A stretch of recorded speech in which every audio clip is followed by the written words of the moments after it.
The Mystery Knight, A Tale of the Seven Kingdoms.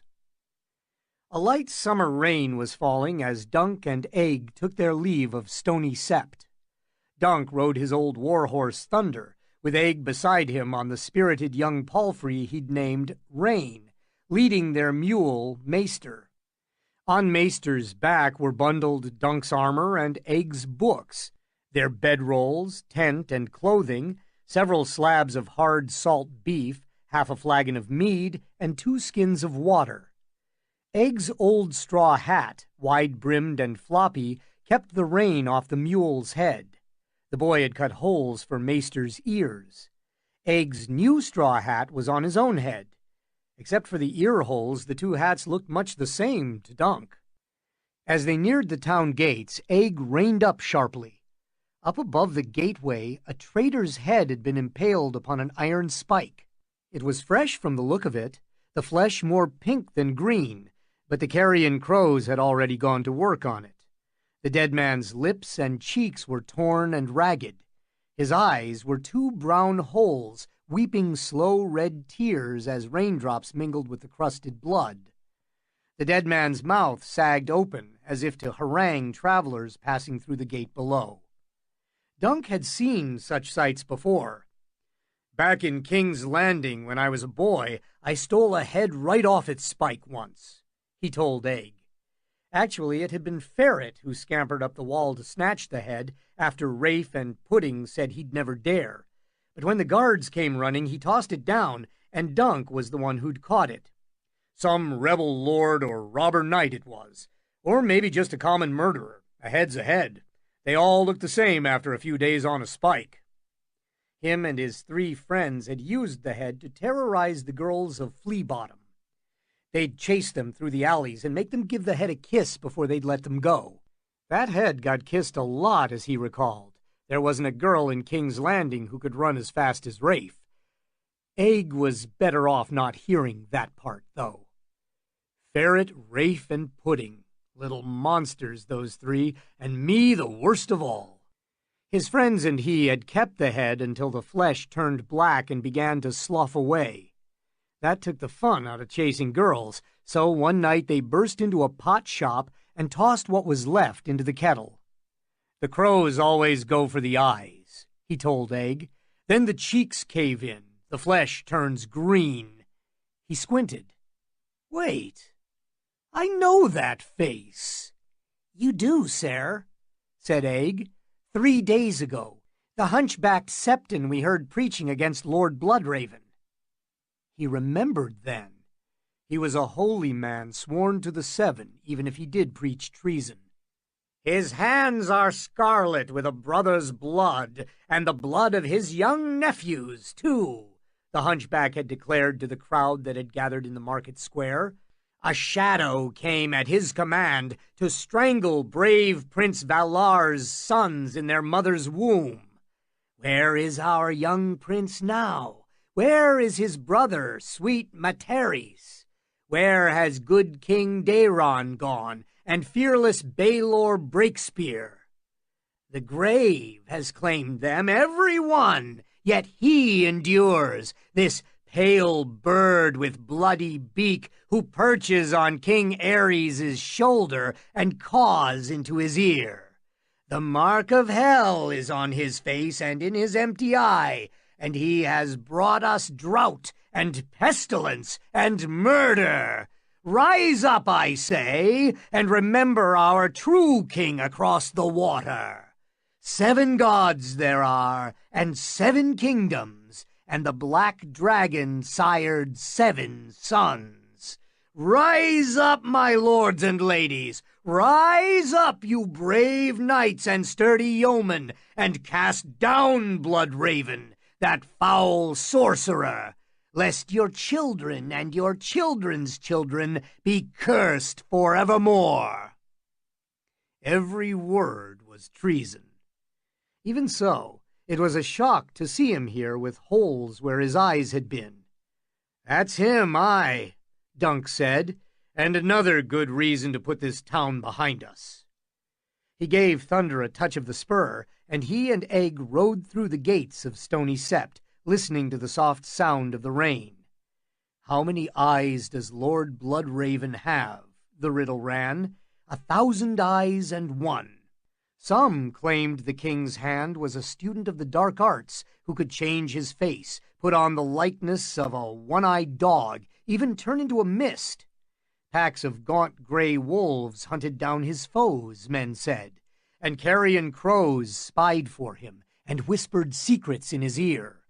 Most of the tales were only tales, Dunk did not doubt, but no one could doubt that Bloodraven had informers everywhere. He had seen the man once with his own 2 eyes, back in King's Landing.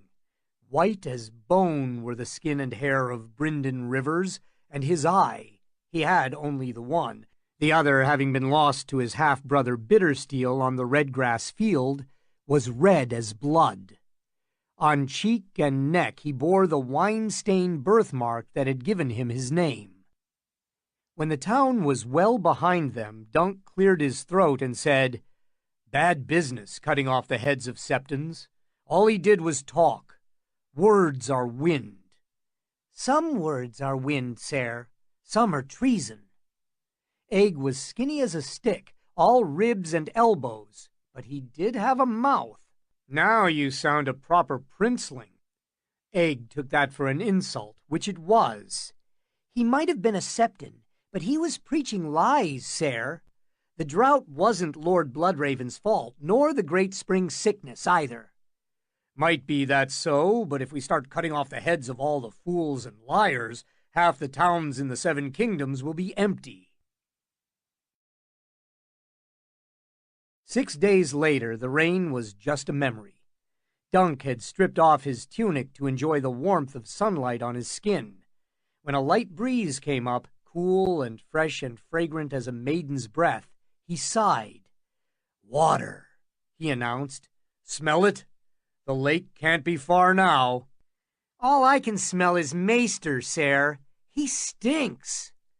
Egg gave the mule's lead a savage tug. Maester had stopped to crop at the grass beside the road, as he did from time to time. "There's an old inn by the lake shore."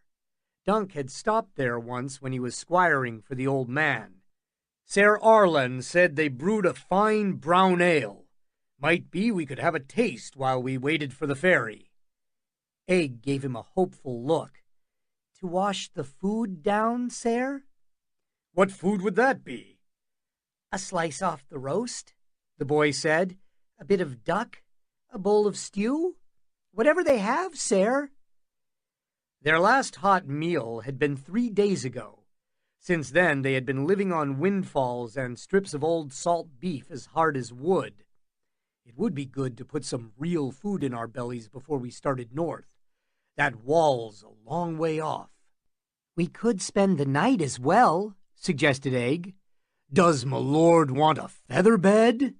"Straw will serve me well enough, sir," said Egg, offended. "We have no coin for beds." "We have 22 pennies, 3 stars, 1 stag, and that old chipped garnet, sir." Dunk scratched at his ear. "I thought we had 2 silvers." "We did, until you bought the tent. Now we have the 1. "We won't have any if we start sleeping at inns. You want to share a bed with some peddler and wake up with his fleas?" Dunk snorted. "Not me. I have my own fleas, and they are not fond of strangers. We'll sleep beneath the stars."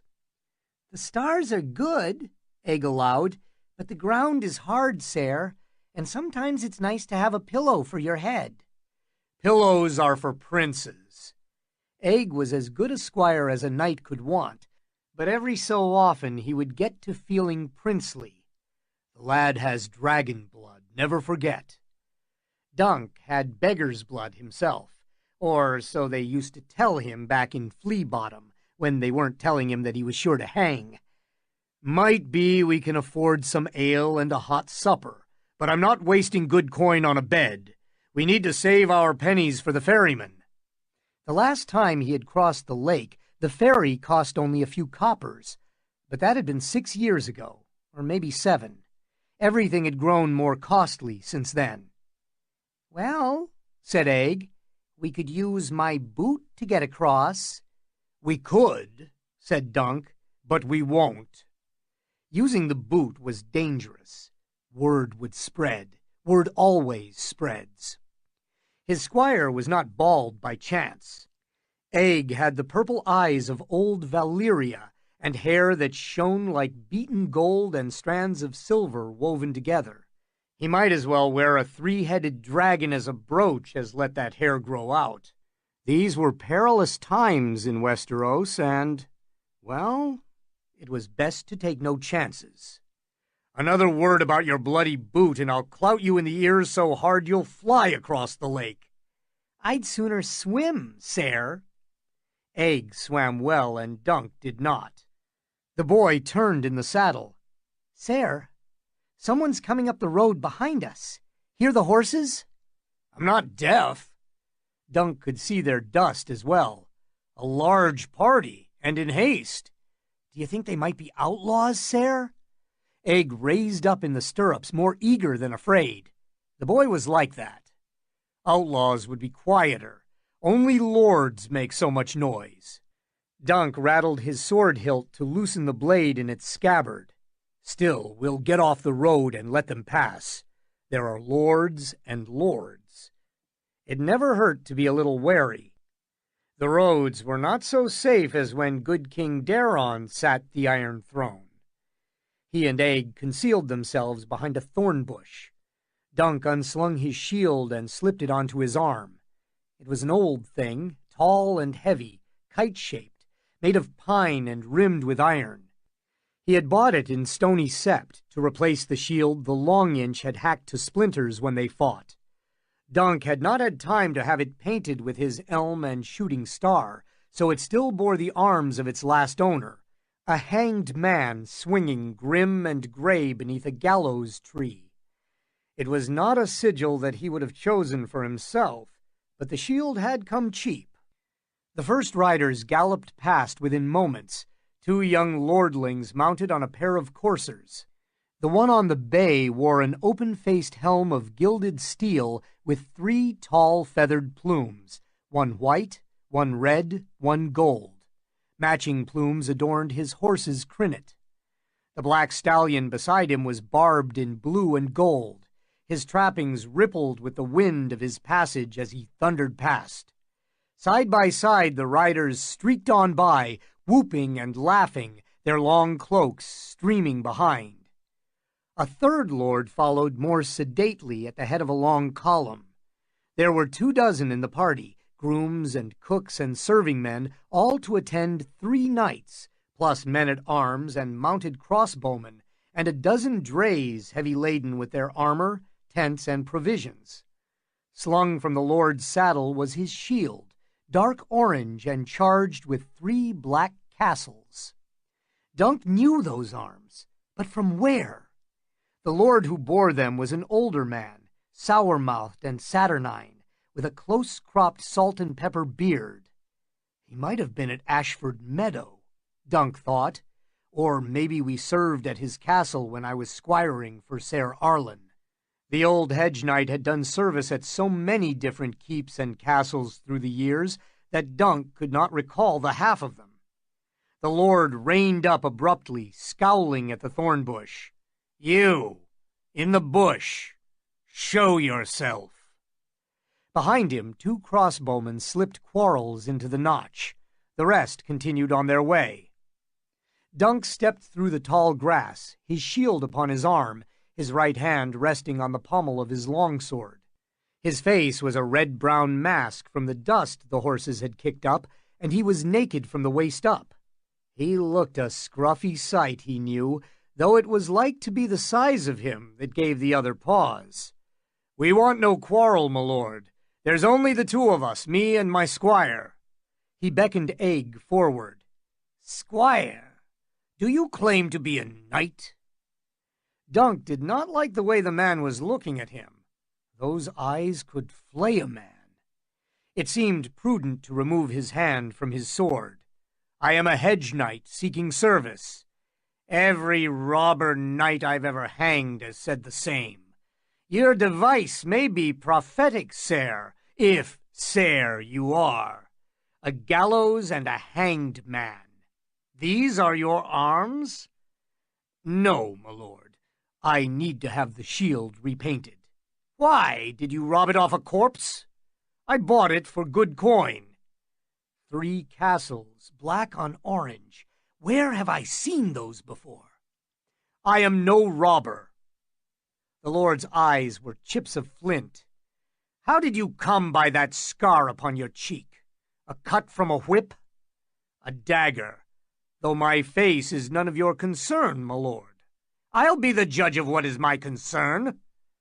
By then the 2 younger knights had come trotting back to see what had delayed their party.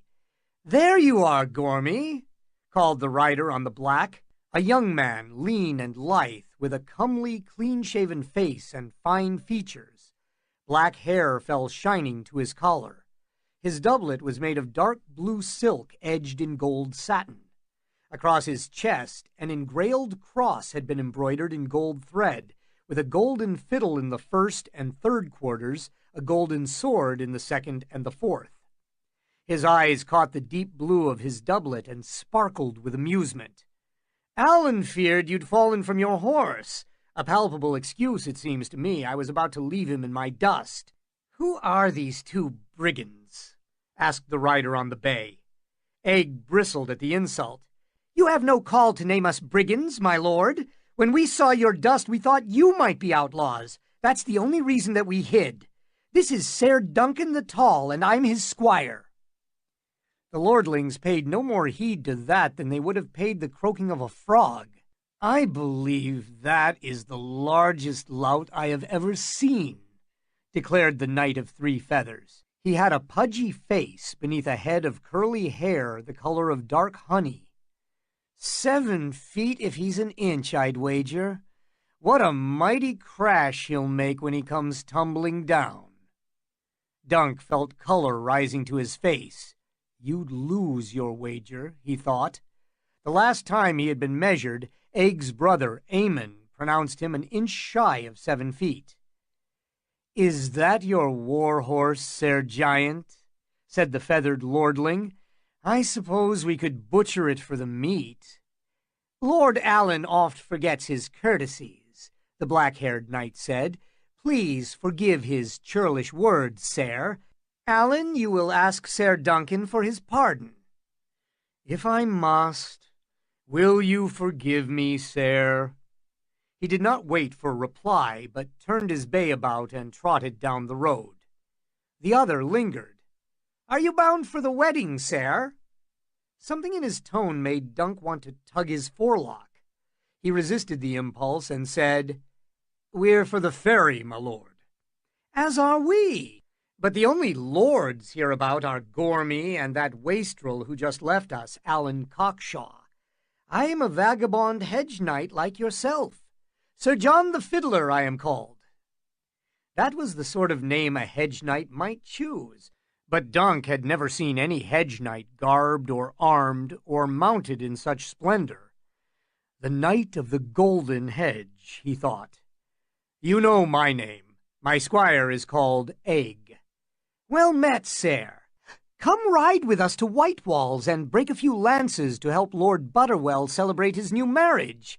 I'll wager you could give good account of yourself. Dunk had not done any jousting since Ashford Meadow. If I could win a few ransoms, we'd eat well on the ride north, he thought, but the lord with the 3 castles on his shield said, Sir Duncan needs to be about his journey, as do we. John the Fiddler paid the older man no mind.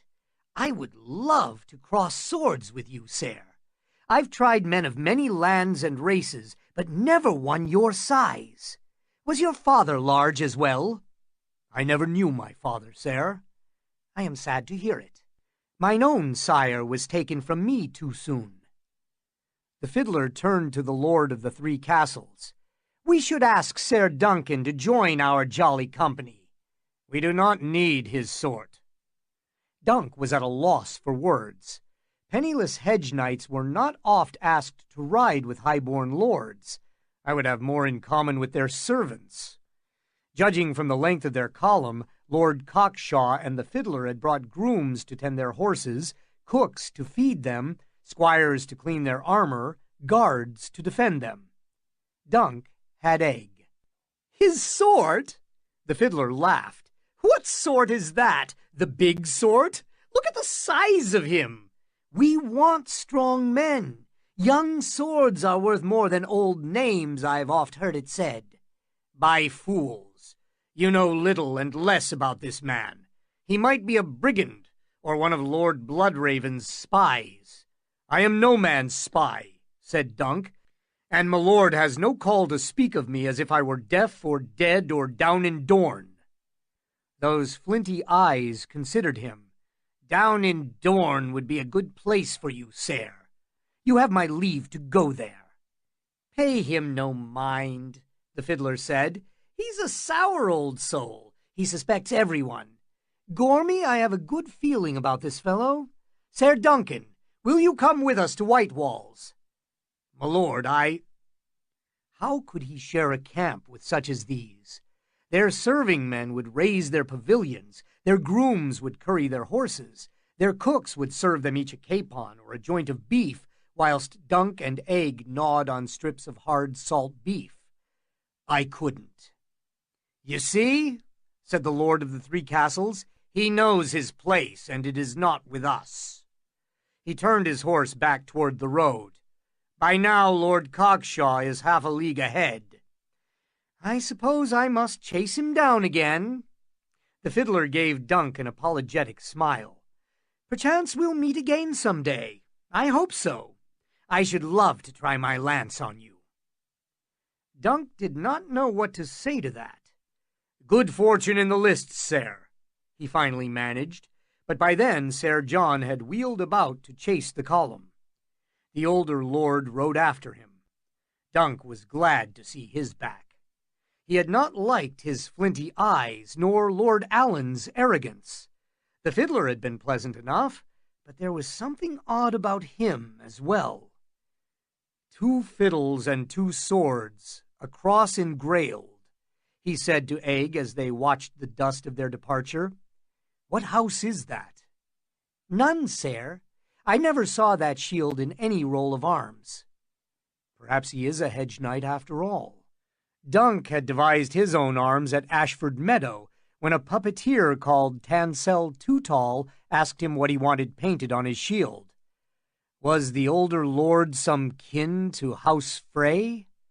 The Freys bore castles on their shield, and their holdings were not far from here. Egg rolled his eyes. "The Frey arms are two blue towers connected by a bridge on a gray field. Those were three castles, black on orange, sir. Did you see a bridge?" "No. He just does that to annoy me. And next time you roll your eyes at me, I'll clout you on the ear so hard they'll roll back into your head for good." Egg looked chastened. "I never meant—" "Never mind what you meant. Just tell me who he was." "Gorman Peak, the Lord of Starpike." "That's down in the Reach, isn't it? Does he really have 3 castles?" "Only on his shield, sir. House Peak did hold 3 castles once, but 2 of them were lost." "How do you lose 2 castles?" "You fight for the Black Dragon, sir." "Oh." Dunk felt stupid. That again. For 200 years, the realm had been ruled by the descendants of Aegon the Conqueror and his sisters, who had made the 7 kingdoms one and forged the Iron Throne. Their royal banners bore the 3-headed dragon of House Targaryen, red on black. 16 years ago, a bastard son of King Aegon IV, named Daemon Blackfyre, had risen in revolt against his true-born brother. Daemon had used the 3-headed dragon on his banners too, but he reversed the colors, as many bastards did. His revolt had ended on the Redgrass Field, where Daemon and his twin sons died beneath a rain of Lord Bloodraven's arrows. Those rebels who survived and bent the knee were pardoned, but some lost land, some titles, some gold. All gave hostages to ensure their future loyalty. 3 castles, black on orange. I remembered now. Ser Arlen never liked to talk about the red grass field, but once in his cups he told me how his sister's son had died. He could almost hear the old man's voice again, smell the wine upon his breath. Roger of Pennytree, that was his name. His head was smashed in by a mace wielded by a lord with 3 castles on his shield. Lord Gorman Peake. The old man never knew his name, or never wanted to. By that time, Lord Peake and John the Fiddler and their party were no more than a plume of red dust in the distance. It was 16 years ago. The Pretender died, and those who followed him were exiled or forgiven. Anyway, it has naught to do with me. For a while they rode along without talking, listening to the plaintive cries of birds. Half a league on, Dunk cleared his throat and said, "Butterwell," he said. "His lands are near?" "On the far side of the lake, sir. Lord Butterwell was the master of coin when King Aegon sat the Iron Throne. King Daeron made him hand, but not for long. His arms are undy green and white and yellow, sir." Aeg loved showing off his heraldry. "Is he a friend of your father?" Aeg made a face. "My father never liked him. In the rebellion, Lord Butterwell's second son fought for the Pretender and his eldest for the king. That way he was certain to be on the winning side. Lord Butterwell didn't fight for anyone." "Some might call that prudent." "My father calls it craven." "Aye, he would. Prince Maekar was a hard man, proud and full of scorn. We have to go by White Walls to reach the King's Road. Why not fill our bellies?" Just the thought was enough to cause his guts to rumble. Might be that one of the wedding guests will need an escort back to his own seat. "You said that we were going north." "The wall has stood 8,000 years. It will last a while longer. It's 1,000 leagues from here to there, and we could do with some more silver in our purse." Dunk was picturing himself atop Thunder, riding down that sour-faced old lord with the 3 castles on his shield. That would be sweet. "It was old Ser Arlen's squire who defeated you," I could tell him when he came to ransom back his arms and armor. "The boy who replaced the boy you killed." The old man would like that. "You're not thinking of entering the lists, are you, sir?" "Might be it's time." "It's not, sir." "Maybe it's time I gave you a good clout in the ear." I'd only need to win 2 tilts. If I could collect 2 ransoms and pay out only 1, we'd eat like kings for a year. If there was a melee, I might enter that. Dunk's size and strength would serve him better in a melee than in the lists. "It's not customary to have a melee at a marriage, sir." "It's customary to have a feast, though. We have a long way to go. Why not set out with our bellies full for once?" The sun was low in the west by the time they saw the lake, its waters glimmering red and gold, bright as a sheet of beaten copper. When they glimpsed the turrets of the inn above some willows, Dunk donned his sweaty tunic once again and stopped to splash some water on his face. He washed off the dust of the road as best he could and ran wet fingers through his thick mop of sun-streaked hair. There was nothing to be done for his size or the scar that marked his cheek, but he wanted to make himself appear somewhat less the wild robber knight. The inn was bigger than he'd expected, a great gray sprawl of a place, timbered and turreted, half of it built on pilings out over the water. A road of rough-cut planks had been laid down over the muddy lake shore to the ferry landing, but neither the ferry nor the ferryman were in evidence. Across the road stood a stable with a thatched roof. A dry stone wall enclosed the yard, but the gate was open. Within, they found a well and a watering trough. "See to the animals," Dunk told Aeg, "but see that they don't drink too much. I'll ask about some food." He found the innkeeper sweeping off the steps. "Are you come for the ferry?" the woman asked him. "You're too late. The sun's going down, and Ned don't like to cross by night unless the moon is full. He'll be back first thing in the morning. Do you know how much he asks?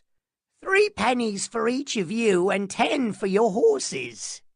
We have 2 horses and a mule. It's 10 for mules as well. Dunk did the sums in his head and came up with 6 and 30, more than he had hoped to spend. Last time I came this way it was only 2 pennies and 6 for horses. Take that up with Ned. It's not to me. If you're looking for a bed, I've none to offer. Lord Shawnee and Lord Costain brought their retinues. I'm full to bursting. Is Lord Peake here as well? He killed Sir Arlen's squire. He was with Lord Cockshaw and John the Fiddler. Ned took them across on his last run. She looked Dunk up and down. Were you part of their company? We met them on the road is all.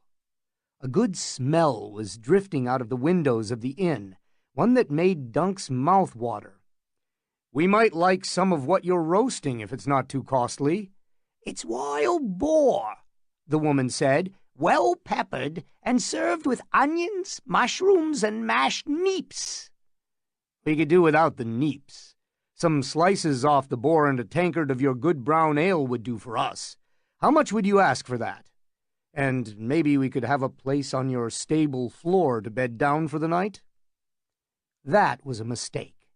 The stables are for horses. That's why we call them stables. You're big as a horse, I'll grant you, but I see only 2 legs. She swept her broom at him to shoo him off. I can't be expected to feed all the 7 kingdoms. The boar is for my guests. So is my ale. I won't have lords saying that I run short of food or drink before they will surf it. The lake is full of fish, and you'll find some other rogues camped down by the stumps. Hedge knights, if you believe them. Her tone made it quite clear that she did not. Might be they'd have food to share. It's not to me. Away with you now, I've work to do. The door closed with a solid thump behind her, before Dunk could even think to ask where he might find these stumps. He found Egg sitting on the horse trough, soaking his feet in the water and fanning his face with his big floppy hat. Are they roasting pigs, sir? I smell pork. Wild boar, said Dunk in a glum tone. But who wants boar when we have good salt beef? Egg made a face. Can I please eat my boots instead, sir? I'll make a new pair out of the salt beef. It's tougher. No, Dunk said, trying not to smile. You can't eat your boots. One more word and you'll eat my fist, though. Get your feet out of that trough. He found his great helm on the mule and slung it underhand at Egg. Draw some water from the well and soak the beef. Unless you soaked it for a good long time, the salt beef was like to break your teeth. It tasted best when soaked in ale, but water would serve. Don't use the trough either. I don't care to taste your feet. My feet could only improve the taste, sir, Egg said, wriggling his toes, but he did as he was bid. The hedge knights did not prove hard to find. Egg spied their fire flickering in the woods along the lake shore, so they made for it, leading the animals behind them. The boy carried Dunk's helm beneath one arm, sloshing with each step he took. By then the sun was a red memory in the west. Before long the trees opened up, and they found themselves in what must once have been a weirwood grove.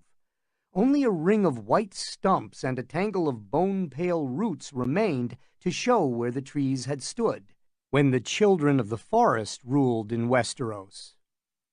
Among the weirwood stumps they found 2 men squatting near a cook fire, passing a skin of wine from hand to hand. Their horses were cropping at the grass beyond the grove, and they had stacked their arms and armor in neat piles. A much younger man sat apart from the other 2, his back against a chestnut tree.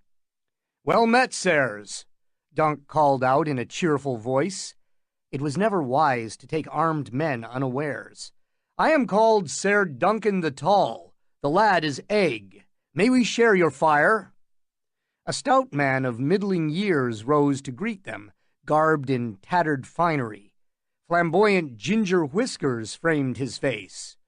"Well met, Sir Duncan. You are a large one, and most welcome, certainly, as is your lad. Egg, was it? What sort of name is that, pray?" "A short one, sir." Egg knew better than to admit that Egg was short for Aegon, not to men he did not know. "Indeed? What happened to your hair?" "Rootworms," Dunk thought. "Tell him it was rootworms, boy." That was the safest story, the tale they told most often, though sometimes Egg took it in his head to play some childish game. "I shaved it off, sir. I mean to stay shaven until I earn my spurs." "A noble vow. I am Sir Kyle, the cat of Misty Moor. Under yonder chestnut sits Sir Glendon, Ball. And here you have the good Sir Maynard Plum." Egg's ears pricked up at that name. "Plum? Are you kin to Lord Viserys Plum, sir?" "Distantly," confessed Sir Maynard, a tall, thin, stoop-shouldered man with long, straight flaxen hair, "though I doubt that his lordship would admit to it. One might say that he is of the sweet plums, whilst I am of the sour." Plum's cloak was as purple as name, though frayed about the edges and badly dyed. A moonstone brooch big as a hen's egg fastened it at the shoulder. Elsewise he wore dun-colored rough-spun and stained brown leather. "We have salt beef," said Dunk. "Sir Maynard has a bag of apples," said Kyle the cat, "and I have pickled eggs and onions. Why, together we have the makings of a feast. Be seated, sir. We have a fine choice of stumps for your comfort. We will be here until mid-morning unless I miss my guess. There is only the one ferry, and it is not big enough to take us all. The lords and their tails must cross first." "Help me with the horses," Dunk told Egg. Together the two of them unsaddled Thunder, Rain, and Maester. Only when the animals had been fed and watered and hobbled for the night did Dunk accept the wineskin that Sir Maynard offered him. "Even sour wine is better than none," said Kyle the cat. "We'll drink finer vintages at Whitewalls. Lord Butterwell is said to have the best wines north of the Arbor. He was once the king's hand, as his father's father was before him, and he is said to be a pious man besides, and very rich." "His wealth is all from cows," said Maynard Plum. "He ought to take a swollen udder for his arms. These Butterwells have milk running in their veins, and the Freys are no better. This will be a marriage of cattle thieves and toll collectors, one lot of coin clinkers joining with another. When the Black Dragon rose, this Lord of Cows sent one son to Daemon and one to Daeron to make certain there was a Butterwell on the winning side. Both perished on the Redgrass field, and his youngest died in the spring. That's why he's making this new marriage. Unless this new wife gives him a son, Butterwell's name will die with him." "As it should." Sir Glendon Ball gave his sword another stroke with the whetstone. "The warrior hates cravens." The scorn in his voice made Dunk give the youth a closer look. Sir Glendon's clothes were of good cloth, but well worn and ill-matched, with the look of hand-me-downs. Tufts of dark brown hair stuck out from beneath his iron half-helm. The lad himself was short and chunky, with small, close-set eyes, thick shoulders, and muscular arms. His eyebrows were shaggy as two caterpillars after a wet spring, his nose bulbous, his chin pugnacious. And he was young. 16 might be, no more than 18. Dunk might have taken him for a squire if Sir Kyle had not named him with a Sir. The lad had pimples on his cheeks in place of whiskers. "How long have you been a knight?" Dunk asked him. "Long enough. Half a year when the moon turns. I was knighted by Sir Morgan Dunstable of Tumbler's Falls. 24 people saw it. But I have been training for knighthood since I was born. I rode before I walked, and knocked a grown man's tooth out of his head before I lost any of my own. I mean to make my name at Whitewalls and claim the dragon's egg." "The dragon's egg? Is that the champion's prize? Truly?" The last dragon had perished half a century ago. Ser Arlen had once seen a clutch of her eggs, though. "They were hard as stone," he said, "but beautiful to look upon," the old man had told Dunk. "How could Lord Butterwell come by a dragon's egg?" "King Aegon presented the egg to his father's father after guesting for a night in his old castle," said Ser Maynard Plum. "Was it a reward for some act of valor?" asked Dunk.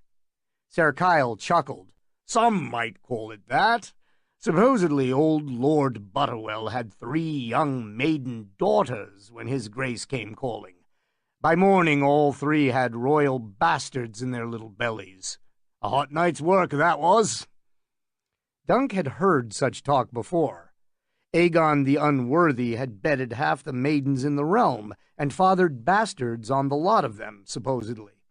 Worse, the old king had legitimized them all upon his deathbed.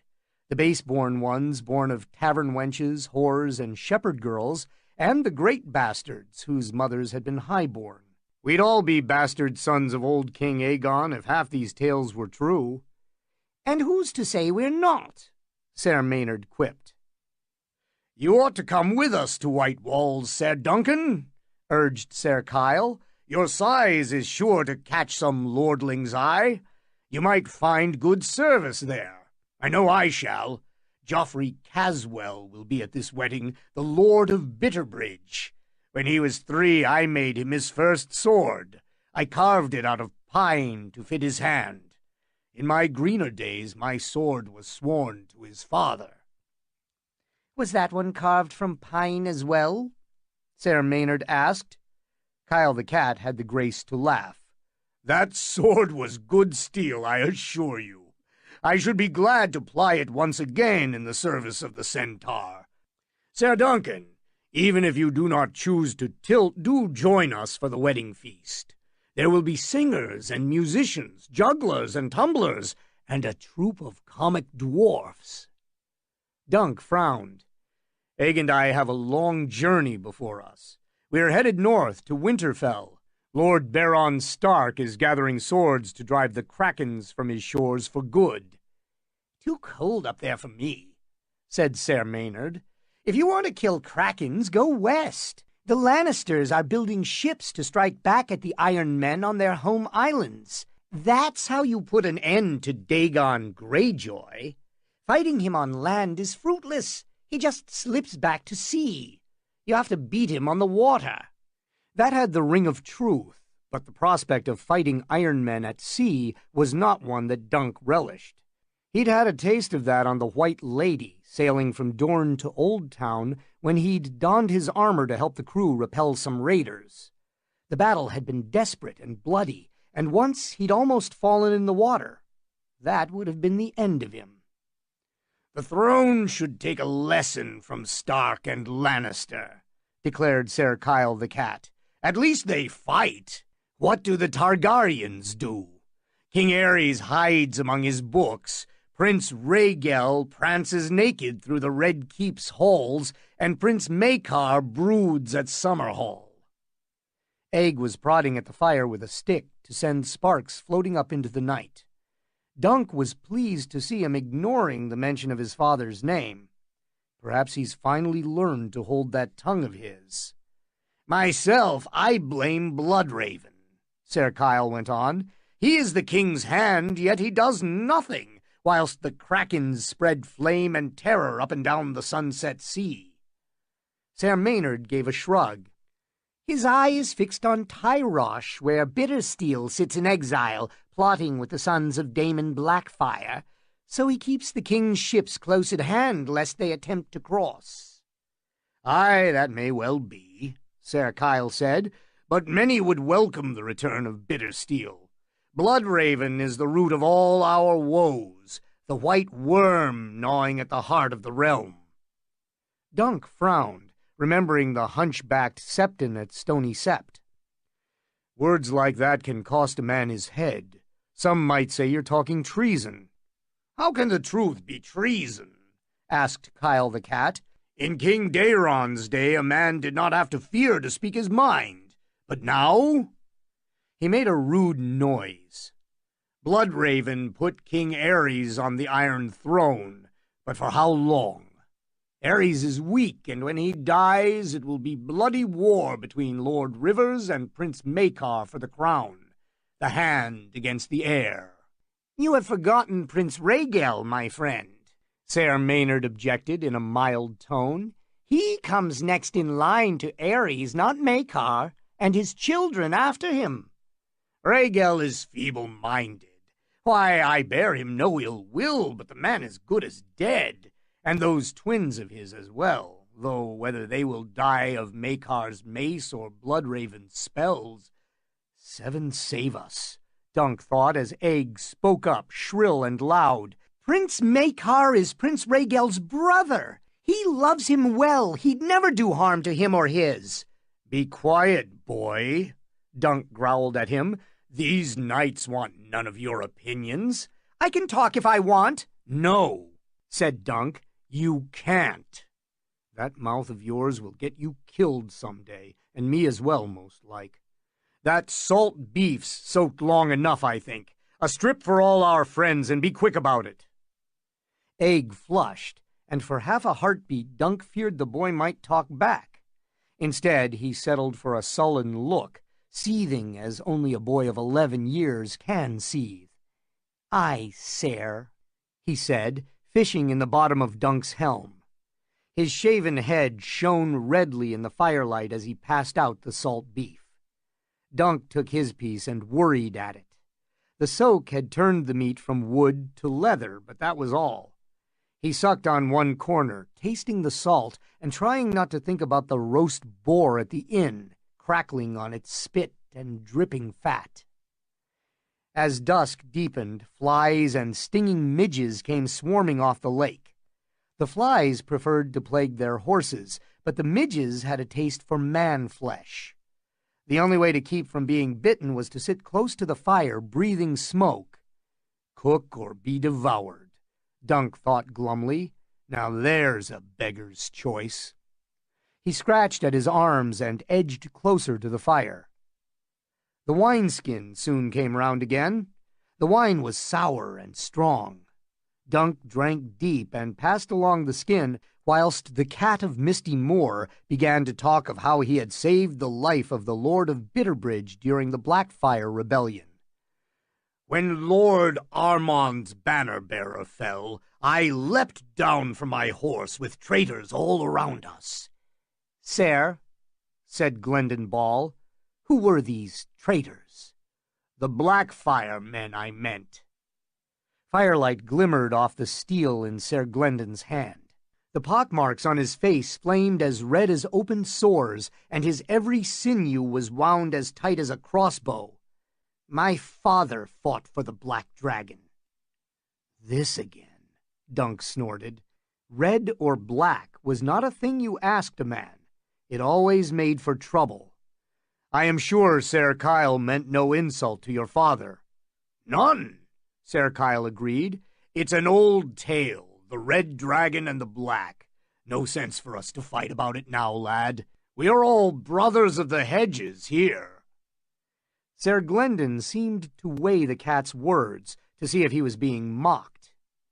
"Daemon Blackfyre was no traitor. The old king gave him the sword.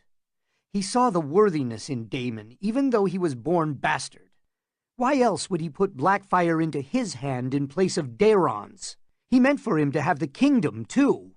Daemon was the better man." A hush fell. Dunk could hear the soft crackle of the fire. He could feel midges crawling on the back of his neck. He slapped at them, watching Egg, willing him to be still. "I was just a boy when they fought the Redgrass Field," he said, when it seemed that no one else would speak. "But I squired for a knight who fought with the Red Dragon, and later served another who fought for the Black. There were brave men on both sides." "Brave men," echoed Kyle the cat a bit feebly. "Heroes. Glendon Ball turned his shield about so all of them could see the sigil painted there, a fireball blazing red and yellow across a night-black field. I come from heroes' blood. You're Fireball's son, Egg said.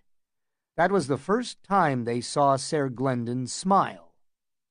Ser Kyle the cat studied the boy closely. How can that be? How old are you? Quentin Ball died before I was born, Ser Glendon finished, but in me he lives again. He slammed his sword back into its scabbard.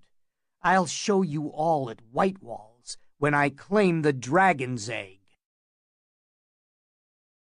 The next day proved the truth of Ser Kyle's prophecy.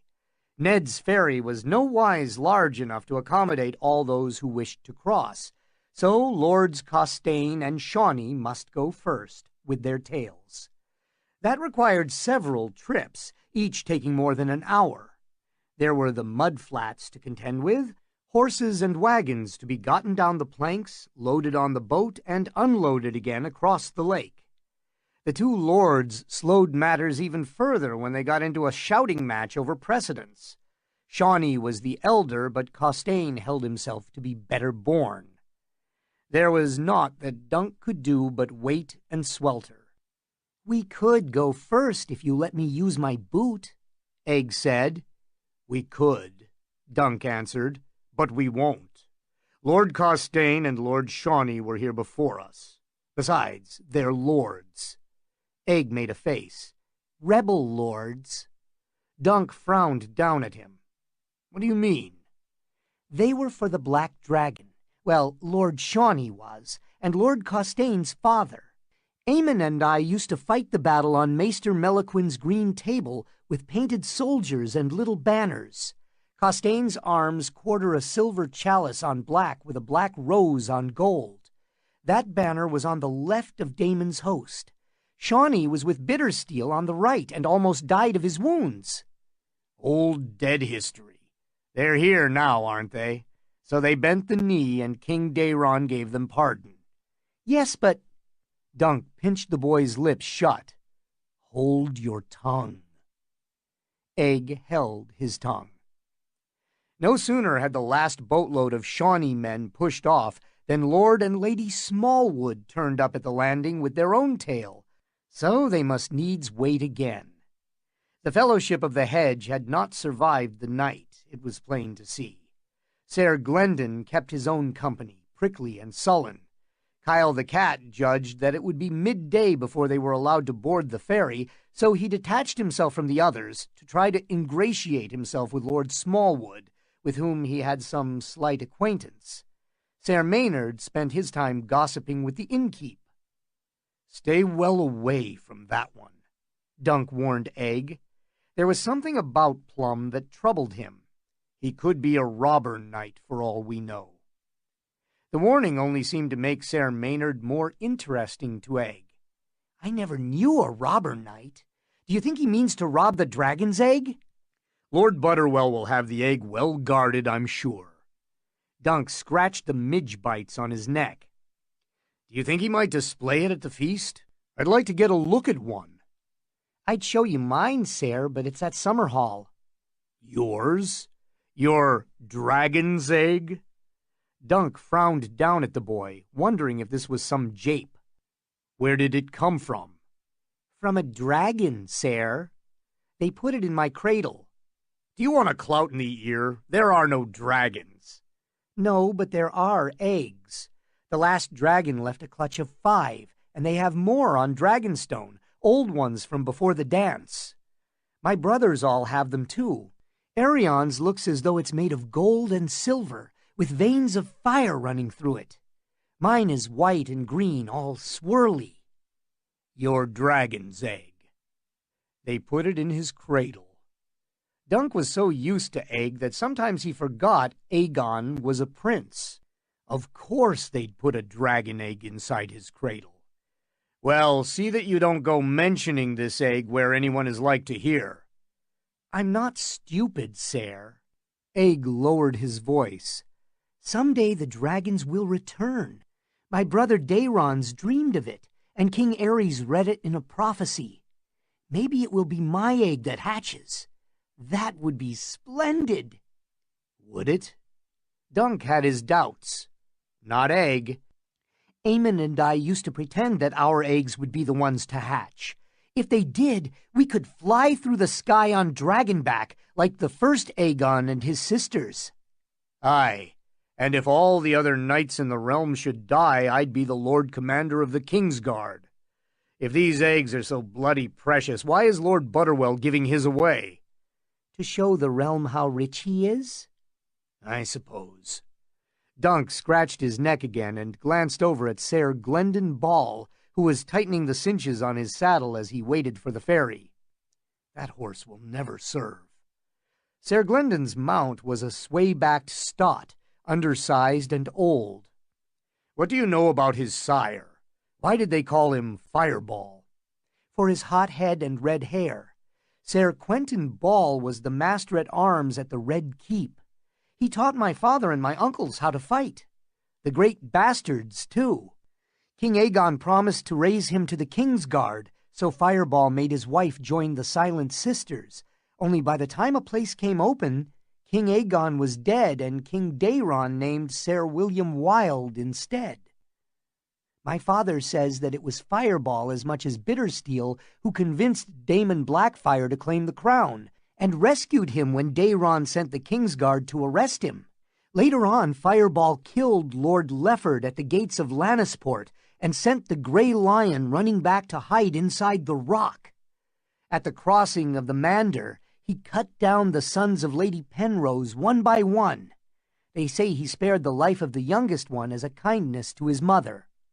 That was chivalrous of him, Dunk had to admit. Did Ser Quentin die upon the Redgrass field? Before, Ser, Egg replied. An archer put an arrow through his throat as he dismounted by a stream to have a drink. Just some common man, no one knows who.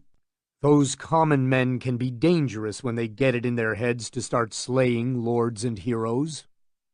Dunk saw the ferry creeping slowly across the lake. Here it comes. It's slow. Are we going to go to White Walls, Ser? Why not? I want to see this dragon's egg. Dunk smiled. If I win the tourney, we'd both have dragon's eggs. Egg gave him a doubtful look. What? Why are you looking at me that way? I could tell you, Ser, the boy said solemnly, but I need to learn to hold my tongue. They seated the hedge knights well below the salt, closer to the doors than to the dais. White Walls was almost new as castles went, having been raised a mere 40 years ago by the grandsire of its present lord.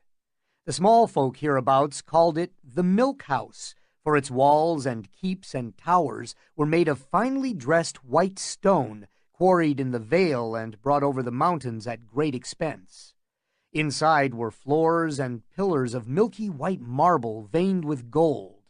The rafters overhead were carved from the bone-pale trunks of weirwoods. Dunk could not begin to imagine what all of that had cost. The hall was not so large as some others he had known, though. At least we were allowed beneath the roof, Dunk thought as he took his place on the bench between Ser Maynard Plum and Kyle the cat. Though uninvited, the three of them had been welcomed to the feast quick enough. It was ill luck to refuse a knight hospitality on your wedding day. Young Ser Glendon had a harder time, however. Fireball never had a son, Dunk heard Lord Butterwell's steward tell him loudly. The stripling answered heatedly, and the name of Ser Morgan Dunstable was mentioned several times, but the steward had remained adamant. When Ser Glendon touched his sword hilt, a dozen men-at-arms appeared with spears in hand. But for a moment it looked as though there might be bloodshed. It was only the intervention of a big blonde knight named Kirby Pym that saved the situation. Dunk was too far away to hear, but he saw Pym clasp an arm around the steward's shoulders and murmur in his ear, laughing. The steward frowned and said something to Ser Glendon that turned the boy's face dark red. He looks as if he's about to cry, Dunk thought, watching. That or kill someone. After all of that, the young knight was finally admitted to the castle hall. Poor Egg was not so fortunate. "The great hall is for the lords and knights," an understeward had informed them haughtily when Dunk tried to bring the boy inside. "We have set up tables in the inner yard for squires, grooms, and men-at-arms." If you had an inkling who he was, you would seat him on the dais on a cushioned throne. Dunk had not much liked the look of the other squires. A few were lads of Egg's own age, but most were older, seasoned fighters who long ago had made the choice to serve a knight rather than become one. Or did they have a choice? Knighthood required more than chivalry and skill at arms. It required horse and sword and armor, too, and all of that was costly. "Watch your tongue," he told Egg before he left him in that company. "These are grown men.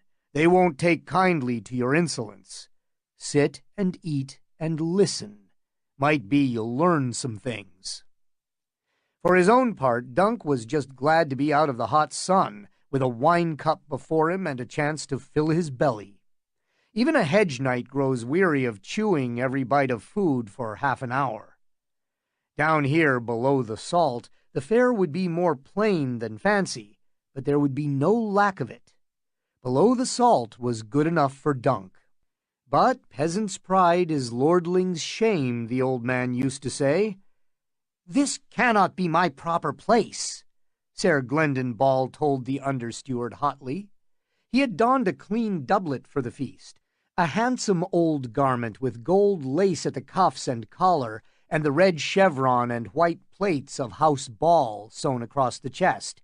"Do you know who my father was?"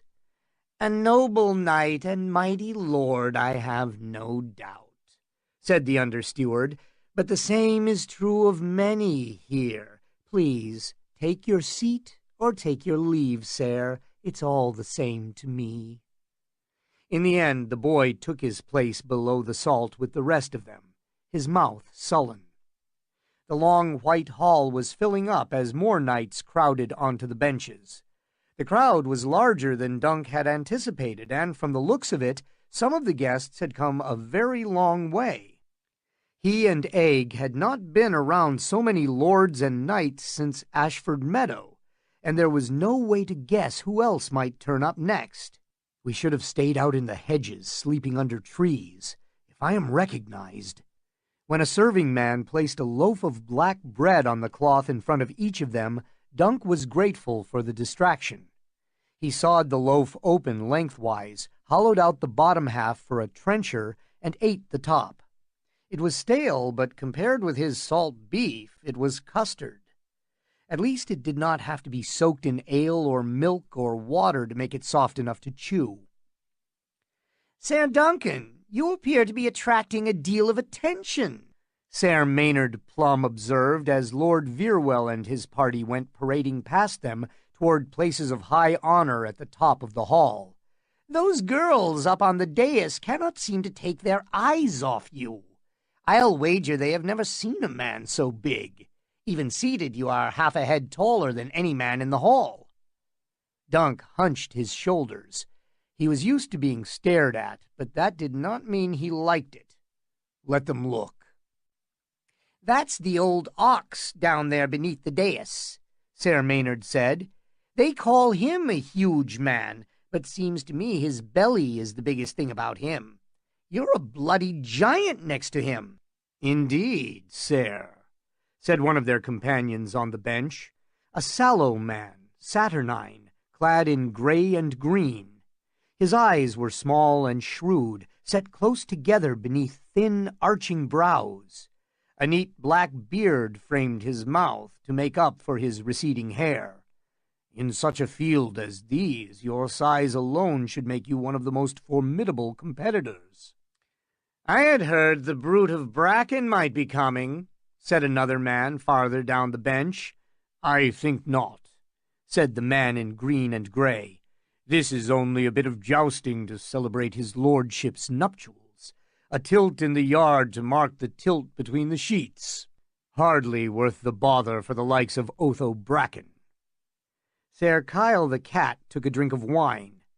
I'll wager my Lord of Butterwell does not take the field either. He will cheer on his champions from his lord's box in the shade. Then he'll see his champions fall, boasted Ser Glendon Ball, and in the end he'll hand his egg to me. Ser Glendon is the son of Fireball, Ser Kyle explained to the new man. Might we have the honor of your name, sir? Ser Uthor Underleaf, the son of no one of importance. Underleaf's garments were of good cloth, clean and well cared for, but simply cut. A silver clasp in the shape of a snail fastened his cloak. If your lance is the equal of your tongue, Ser Glendon, you may even give this big fellow here a contest. Ser Glendon glanced at Dunk as the wine was being poured. If we meet, he'll fall. I don't care how big he is. Dunk watched a server fill his wine cup. I am better with a sword than with a lance, he admitted, and even better with a battle-axe. Will there be a melee here? His size and strength would stand him in good stead in a melee, and he knew he could give as good as he got. Jousting was another matter. Melee at a marriage? Ser Kyle sounded shocked. That would be unseemly. Ser Maynard gave a chuckle.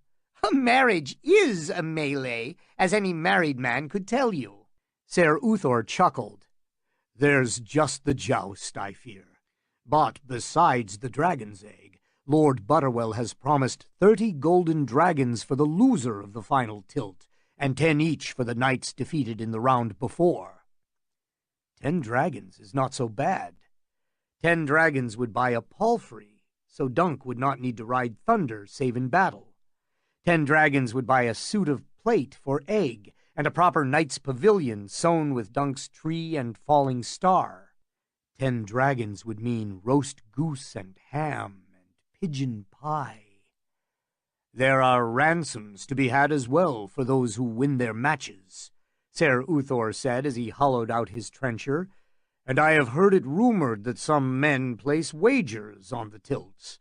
Lord Butterwell himself is not fond of taking risks, but amongst his guests are some who wager heavily. No sooner had he spoken than Ambrose Butterwell made his entrance, to a fanfare of trumpets from the minstrels' gallery. Dunk shoved to his feet with the rest as Butterwell escorted his new bride down a patterned Mirish carpet to the dais, arm in arm. The girl was 15 and freshly flowered, her lord husband 50 and freshly widowed. She was pink and he was gray. Her bride's cloak trailed behind her, done in undie green and white and yellow. It looked so hot and heavy that Dunk wondered how she could bear to wear it. Lord Butterwell looked hot and heavy too, with his heavy jowls and thinning flaxen hair. The bride's father followed close behind her, hand in hand with his young son. Lord Frey of the Crossing was a lean man, elegant in blue and gray, his heir a chinless boy of 4, whose nose was dripping snot. Lords Costain and Risley came next, with their lady wives, daughters of Lord Butterwell by his first wife. Frey's daughters followed with their own husbands. Then came Lord Gorman Peake, Lords Smallwood and Shawnee, various lesser lords and landed knights. Amongst them Dunk glimpsed John the Fiddler and Alan Cockshaw. Lord Alan looked to be in his cups, though the feast had not yet properly begun. By the time all of them had sauntered to the dais, the high table was as crowded as the benches. Lord Butterwell and his bride sat on plump, downy cushions in a double throne of gilded oak. The rest planted themselves in tall chairs with fancifully carved arms. On the wall behind them, 2 huge banners hung from the rafters, the twin towers of Frey, blue on gray, and the green and white and yellow undie of the Butterwells. It fell to Lord Frey to lead the toasts. "The king," he began simply. Ser Glendon held his wine cup out above the water basin.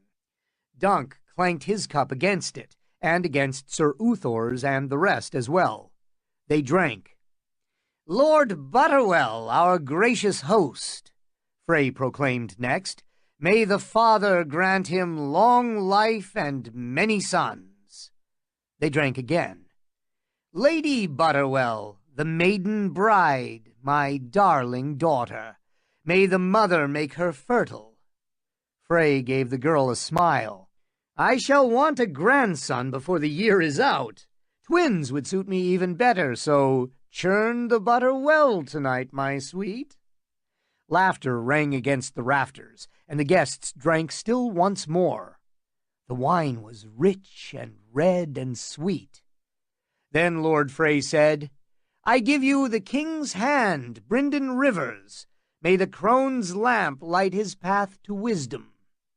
He lifted his goblet high and drank, together with Lord Butterwell and his bride and the others on the dais. Below the salt, Ser Glendon turned his cup over to spill its contents to the floor. "A sad waste of good wine," said Maynard Plum. "I do not drink to kinslayers," said Ser Glendon. "Lord Bloodraven is a sorcerer and a bastard." "Born bastard," Ser Uthor agreed mildly, "but his royal father made him legitimate as he lay dying." He drank deep, as did Ser Maynard and many others in the hall. Near as many lowered their cups or turned them upside down as Ball had done.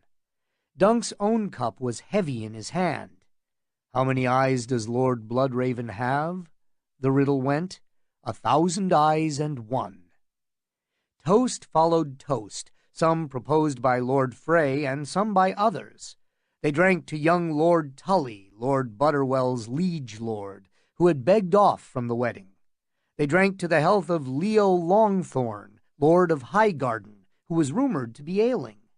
They drank to the memory of their gallant dead. "Aye," thought Dunk, remembering, "I'll gladly drink to them." Ser John the Fiddler proposed the final toast. "To my brave brothers, I know that they are smiling tonight." Dunk had not intended to drink so much with the jousting on the morrow, but the cups were filled anew after every toast, and he found he had a thirst. "Never refuse a cup of wine or a horn of ale," Ser Arlen had once told him. "It may be a year before you see another." It would have been discourteous not to toast the bride and groom, he told himself, and dangerous not to drink to the king and his hand, with strangers all about. Mercifully, the fiddler's toast was the last. Lord Butterwell rose ponderously to thank them for coming and promise good jousting on the morrow. "Let the feast begin." Suckling pig was served at the high table, a peacock roasted in its plumage, a great pike crusted with crushed almonds. Not a bite of that made it down below the salt. Instead of suckling pig, they got salt pork, soaked in almond milk and peppered pleasantly. In place of peacock, they had capons, crisped up nice and brown and stuffed with onions, herbs, mushrooms, and roasted chestnuts. In place of pike, they ate chunks of flaky white cod in a pastry coffin, with some sort of tasty brown sauce that Dunk could not quite place. There was peas porridge besides, buttered turnips, carrots drizzled with honey, and a ripe white cheese that smelled as strong as Bennis of the Brown Shield. Dunk ate well, but all the while wondered what Egg was getting in the yard. Just in case, he slipped half a capon into the pocket of his cloak, with some hunks of bread and a little of the smelly cheese. As they ate, pipes and fiddles filled the air with sprightly tunes, and the talk turned to the morrow's jousting. "Ser Franklin Frey is well regarded along the Green Fork," said Uthor Underleaf, who seemed to know these local heroes well. "That's him upon the dais, the uncle of the bride. Lucas Nayland is down from Hagsmire. He should not be discounted, nor should Ser Mortimer Boggs of Crackclaw Point. Elsewise, this should be a tourney of household knights and village heroes. Kirby Pym and Galty the Green are the best of those, though neither is a match for Lord Butterwell's good son, Black Tom Heddle. A nasty bit of business, that one.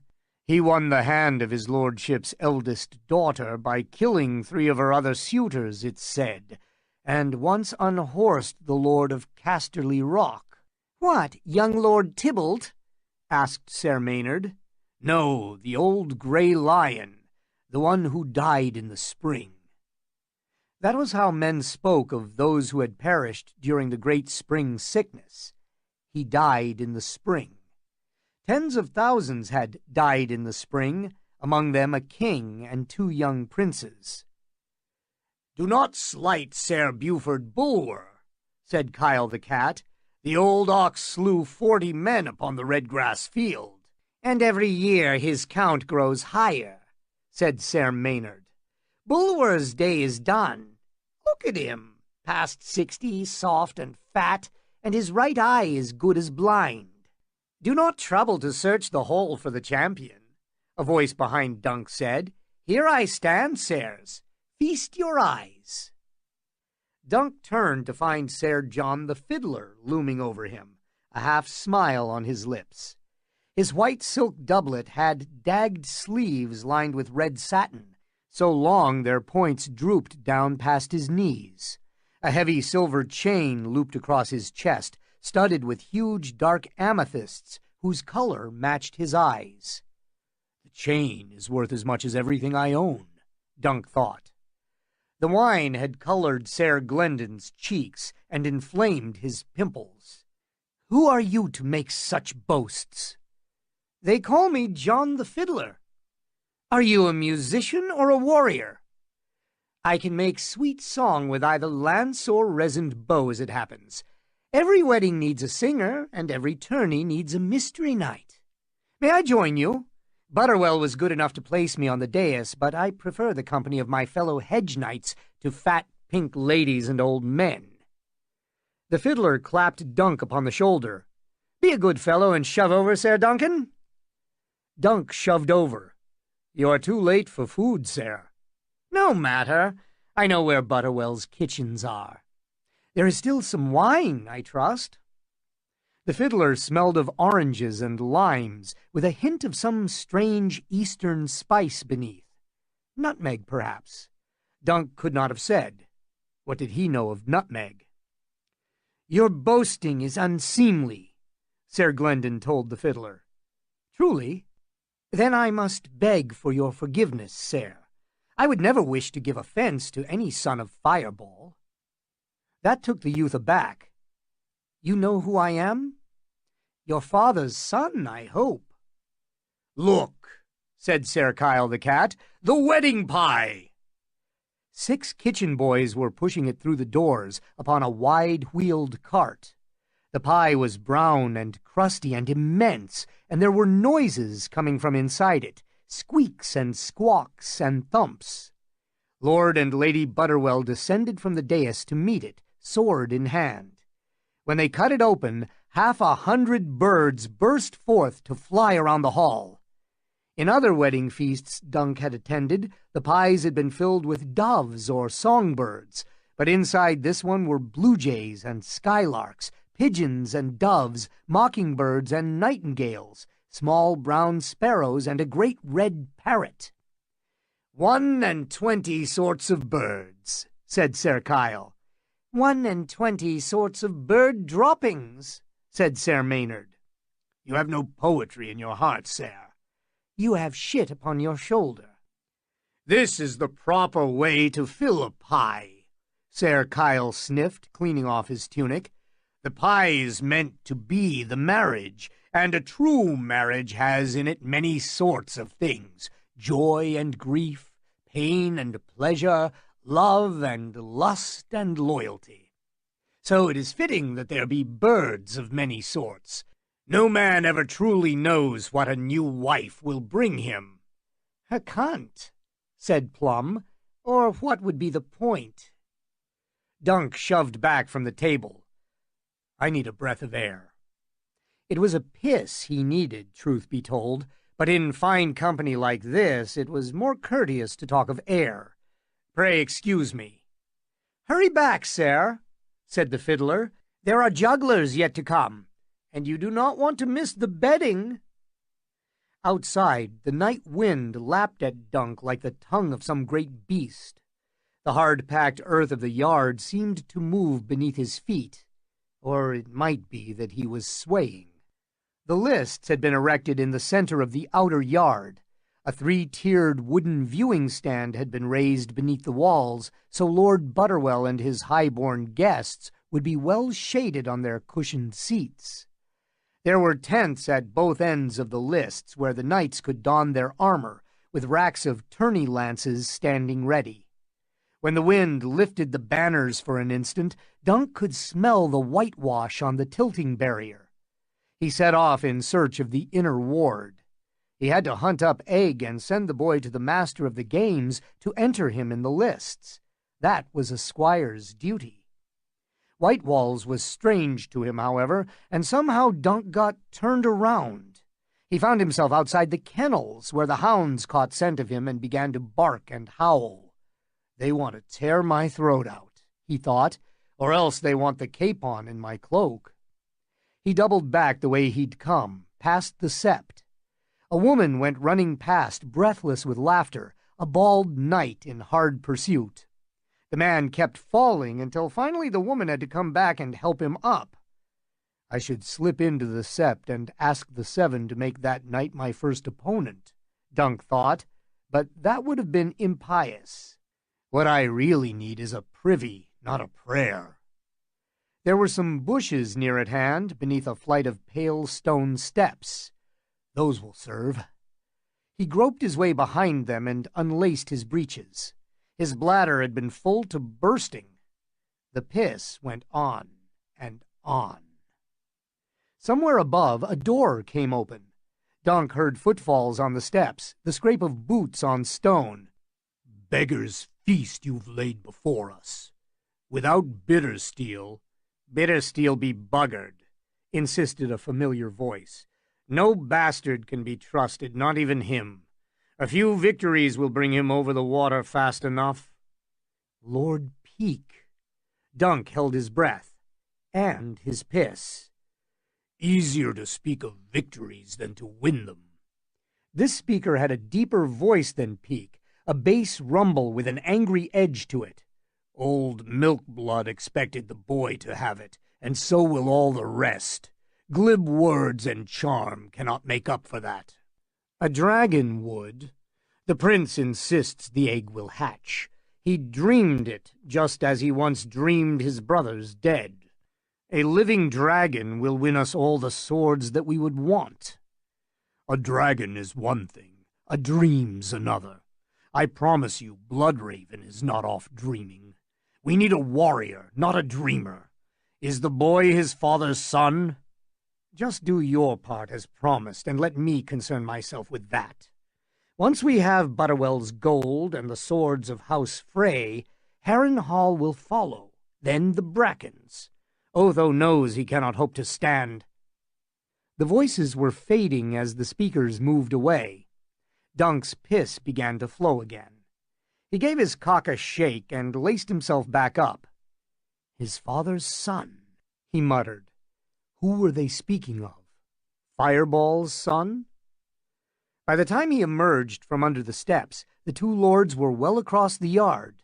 He almost shouted after them to make them show their faces, but thought better of it.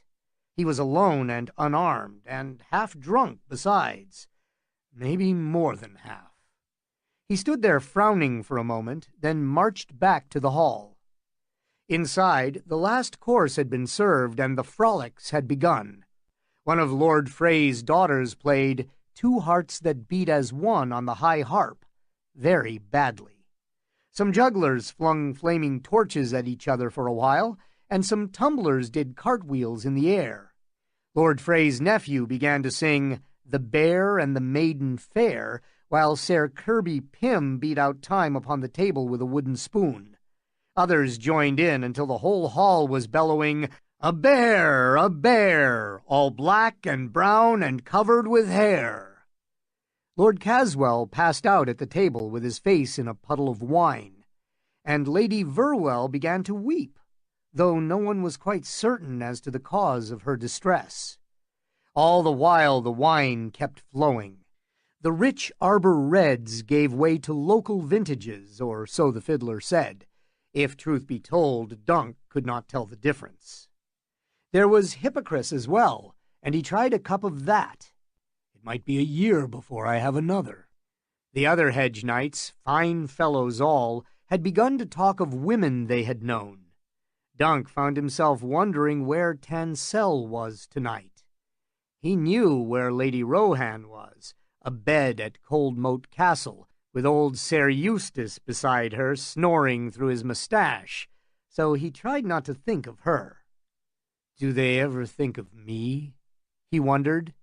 His melancholy ponderings were rudely interrupted when a troop of painted dwarfs came bursting from the belly of a wheeled wooden pig to chase Lord Butterwell's fool about the tables, walloping him with inflated pig's bladders that made rude noises every time a blow was struck. It was the funniest thing Dunk had seen in years, and he laughed with all the rest. Lord Frey's son was so taken by their antics that he joined in, pummeling the wedding guests with a bladder borrowed from a dwarf. The child had the most irritating laugh Dunk had ever heard, a high, shrill hiccup of a laugh that made him want to take the boy over a knee or throw him down a well. If he hits me with that bladder, I may do it. "There's the lad who made this marriage," Sir Maynard said as the chinless urchin went screaming past. "How so?" The fiddler held up an empty wine cup, and a passing server filled it. Sir Maynard glanced toward the dais where the bride was feeding cherries to her husband. "His lordship will not be the first to butter that biscuit. His bride was deflowered by a scullion at the Twins, they say. She would creep down to the kitchens to meet him. Alas, one night that little brother of hers crept down after her. When he saw them making the two-backed beast, he let out a shriek, and cooks and guardsmen came running and found Milady and her pot-boy coupling on the slab of marble where the cook rolls out the dough, both naked as their name-day and floured up from head to heel." That cannot be true, Dunk thought. Lord Butterwell had broad lands and pots of yellow gold. Why would he wed a girl who'd been soiled by a kitchen scullion and give away his dragon's egg to mark the match? The Freys of the Crossing were no nobler than the Butterwells. They owned a bridge instead of cows. That was the only difference. Lords, who can ever understand them? Dunk ate some nuts and pondered what he'd overheard whilst pissing. Dunk the drunk, what is it that you think you heard? He had another cup of Hippocras, since the first had tasted so good. Then he lay his head down atop his folded arms and closed his eyes, just for a moment, to rest them from the smoke. When he opened them again, half the wedding guests were on their feet and shouting, "Bed them! Bed them!" They were making such an uproar that they woke Dunk from a pleasant dream involving Tansel Too-Tall and the Red Widow. "Bed them! Bed them!" the calls rang out. Dunk sat up and rubbed his eyes. Sir Franklin Frey had the bride in his arms and was carrying her down the aisle, with men and boys swarming all around him. The ladies at the high table had surrounded Lord Butterwell. Lady Verwell had recovered from her grief and was trying to pull his lordship from his chair, while one of his daughters unlaced his boots and some Frey woman pulled up his tunic. Butterwell was flailing at them ineffectually and laughing. He was drunk, Dunk saw, and Sir Franklin was a deal drunker, so drunk he almost dropped the bride. Before Dunk quite realized what was happening, John the Fiddler had dragged him to his feet. "Here!" he cried out. "Let the giant carry her!" The next thing he knew, he was climbing a tower stair with the bride squirming in his arms. How he kept his feet was beyond him. The girl would not be still, and the men were all around them, making ribald japes about flowering her up and kneading her well, whilst they pulled off her clothes. The dwarfs joined in as well. They swarmed around Dunk's legs, shouting and laughing and smacking at his calves with their bladders. It was all he could do not to trip over them. Dunk had no notion where Lord Butterwell's bedchamber was to be found, but the other men pushed and prodded him until he got there, by which time the bride was red-faced, giggling, and nearly naked, save for the stocking on her left leg, which had somehow survived the climb. Dunk was crimson, too, and not from exertion. His arousal would have been obvious if anyone had been looking, but fortunately all eyes were on the bride. Lady Butterwell looked nothing like Tanselle, but having the one squirming half-naked in his arms had started Dunk thinking about the other. Tanselle Too-Tall, that was her name, but she was not too tall for me. He wondered if he would ever find her again. There had been some nights when he thought he must have dreamed her. No, Lunk, you only dreamed she liked you. Lord Butterwell's bedchamber was large and lavish once he found it. Mirish carpets covered the floors, 100 scented candles burned in nooks and crannies, and a suit of plate inlaid with gold and gems stood beside the door. It even had its own privy set into a small stone alcove in the outer wall. When Dunk finally plopped the bride onto her marriage bed, a dwarf leapt in beside her and seized one of her breasts for a bit of a fondle. The girl let out a squeal, the men roared with laughter, and Dunk seized the dwarf by his collar and hauled him kicking off Milady. He was carrying the little man across the room to chuck him out the door when he saw the dragon's egg.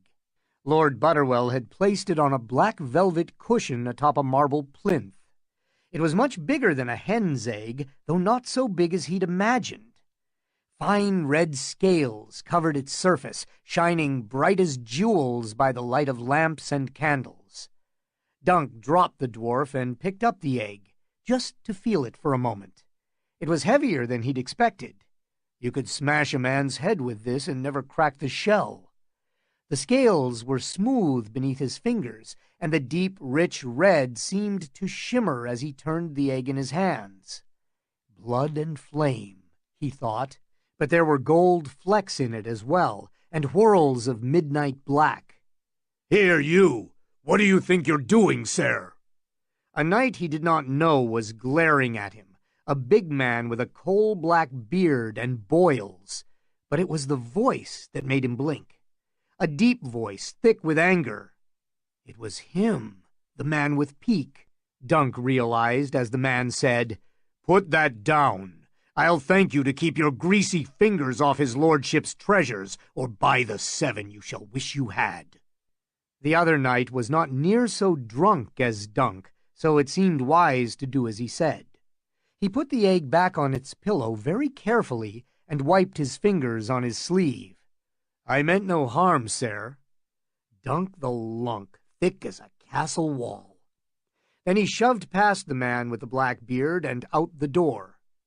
There were noises in the stairwell, glad shouts and girlish laughter. The women were bringing Lord Butterwell to his bride.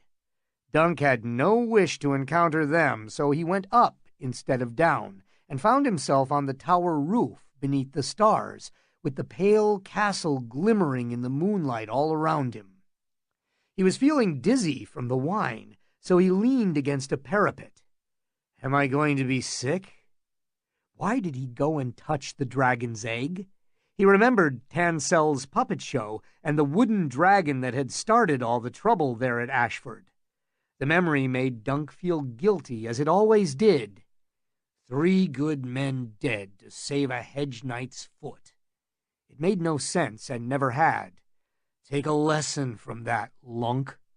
It is not for the likes of you to mess about with dragons or their eggs. It almost looks as if it's made of snow. Dunk turned. John the Fiddler stood behind him, smiling in his silk and cloth of gold. What's made of snow? The castle. All that white stone in the moonlight. Have you ever been north of the Neck, Sir Duncan? I'm told it snows there even in the summer. Have you ever seen the Wall? No, my lord. Why is he going on about the wall? That's where we were going, Egg and me, up north to Winterfell. Would that I could join you. You could show me the way. The way? Dunk frowned. It's right up the King's Road. If you stay to the road and keep going north, you can't miss it. The fiddler laughed. I suppose not, though you might be surprised at what some men can miss. He went to the parapet and looked out across the castle. They say those Northmen are savage folk, and their woods are full of wolves. My lord, why did you come up here? Alan was seeking for me, and I did not care to be found. He grows tiresome when he drinks, does Alan? I saw you slip away from that bedchamber of horrors and slipped out after you. I've had too much wine, I grant you, but not enough to face a naked Butterwell. He gave Dunk an enigmatic smile. I dreamed of you, Ser Duncan, before I even met you. When I saw you on the road, I knew your face at once. It was as if we were old friends. Dunk had the strangest feeling then, as if he had lived this all before. I dreamed of you, he said. My dreams are not like yours, Ser Duncan. Mine are true. You dreamed of me? He said, in a voice made thick by wine. What sort of dream? Why, the fiddler said, I dreamed that you were all in white from head to heel, with a long pale cloak flowing from those broad shoulders. You were a white sword, sir, a sworn brother of the King's Guard, the greatest knight in all the 7 kingdoms, and you lived for no other purpose but to guard and serve and please your king. He put a hand on Dunk's shoulder. You have dreamed the same dream, I know you have. He had. It was true. The first time the old man let me hold his sword. Every boy dreams of serving in the King's Guard. Only 7 boys grow up to wear the white cloak, though. Would it please you to be one of them? Me? Dunk shrugged away the lordling's hand, which had begun to knead his shoulder. It might, or not. The knights of the King's Guard served for life, and swore to take no wife and hold no lands. I might find Tansel again some day. Why shouldn't I have a wife and sons? It makes no matter what I dream. Only a king can make a King's Guard knight. I suppose that means I'll have to take the throne, then. I would much rather be teaching you to fiddle. You're drunk, and the crow once called the raven black. Wonderfully drunk. Wine makes all things possible, Ser Duncan. You'd look a god in white, I think. But if the color does not suit you, perhaps you would prefer to be a lord. Dunk laughed in his face. No, I'd sooner sprout big blue wings and fly. One's as likely as t'other. Now you mock me. A true knight would never mock his king. The fiddler sounded hurt. I hope you will put more faith in what I tell you when you see the dragon hatch. A dragon will hatch? A living dragon? What, here? I dreamed it. This pale white castle, you, a dragon bursting from an egg, I dreamed it all, just as I once dreamed of my brothers lying dead. They were 12 and 7, so they laughed at me and died. I am 22 now, and I trust my dreams. Dunk was remembering another tourney, remembering how he had walked through the soft spring rains with another princeling. I dreamed of you and a dead dragon, Egg's brother Daeron said to him, a great beast, huge, with wings so large they could cover this meadow. It had fallen on top of you, but you were alive, and the dragon was dead. And so was he, poor Baelor. Dreams were a treacherous ground on which to build. As you say, my lord, he told the fiddler. Pray excuse me. Where are you going, sir? To my bed, to sleep. I'm drunk as a dog. Be my dog, sir. The night's alive with promise. We can howl together and wake the very gods. What do you want of me? Your sword. I would make you mine own man and raise you high. My dreams do not lie, Sir Duncan. You will have that white cloak, and I must have the dragon's egg. I must. My dreams have made that plain. Perhaps the egg will hatch, or else— Behind them the door banged open violently. "There he is, my lord!" A pair of men-at-arms stepped onto the roof. Lord Gorman Peake was just behind them. "Gormy!" the fiddler drawled. "Why, what are you doing in my bedchamber, my lord?" "It is a roof, sir, and you have had too much wine." Lord Gorman made a sharp gesture, and the guards moved forward. "Allow us to help you to that bed. You are jousting on the morrow, pray recall. Kirby Pym can prove a dangerous foe. I had hoped to joust with good Sir Duncan here." Peake gave Dunk an unsympathetic look. "Later, perhaps. For your first tilt you have drawn Sir Kirby Pym. Then Pym must fall. So must they all. The Mystery Knight prevails against all challengers, and wonder dances in his wake." A guardsman took the fiddler by the arm. "Sir Duncan, it seems that we must part," he called as they helped him down the steps. Only Lord Gorman remained upon the roof with Dunk. "Hedge Knight," he growled, "did your mother never teach you not to reach your hand into the dragon's mouth?" "I never knew my mother, my lord." "That would explain it. What did he promise you?" "A lordship, a white cloak, big blue wings. Here's my promise. 3 feet of cold steel through your belly if you speak a word of what just happened." Dunk shook his head to clear his wits. It did not seem to help. He bent double at the waist and retched. Some of the vomit spattered Peake's boots. The lord cursed. "Hedge Knights!" he exclaimed in disgust. "You have no place here. No true knight would be so discourteous as to turn up uninvited, but you creatures of the hedge— "We are wanted nowhere and turn up everywhere, my lord." The wine had made Dunk bold, else he would have held his tongue. He wiped his mouth with the back of his hand. "Try and remember what I told you, sir. It will go ill for you if you do not." Lord Peake shook the vomit off his boot. Then he was gone. Dunk leaned against the parapet again. He wondered who was madder, Lord Gorman or the fiddler. By the time he found his way back to the hall, only Maynard Plum remained of his companions. "Was there any flour on her teats when you got the small clothes off her?" he wanted to know. Dunk shook his head, poured himself another cup of wine, tasted it, and decided that he had drunk enough. Butterwell's stewards had found rooms in the keep for the lords and ladies, and beds in the barracks for their retinues. The rest of the guests had their choice between a straw pallet in the cellar or a spot of ground beneath the western walls to raise their pavilions.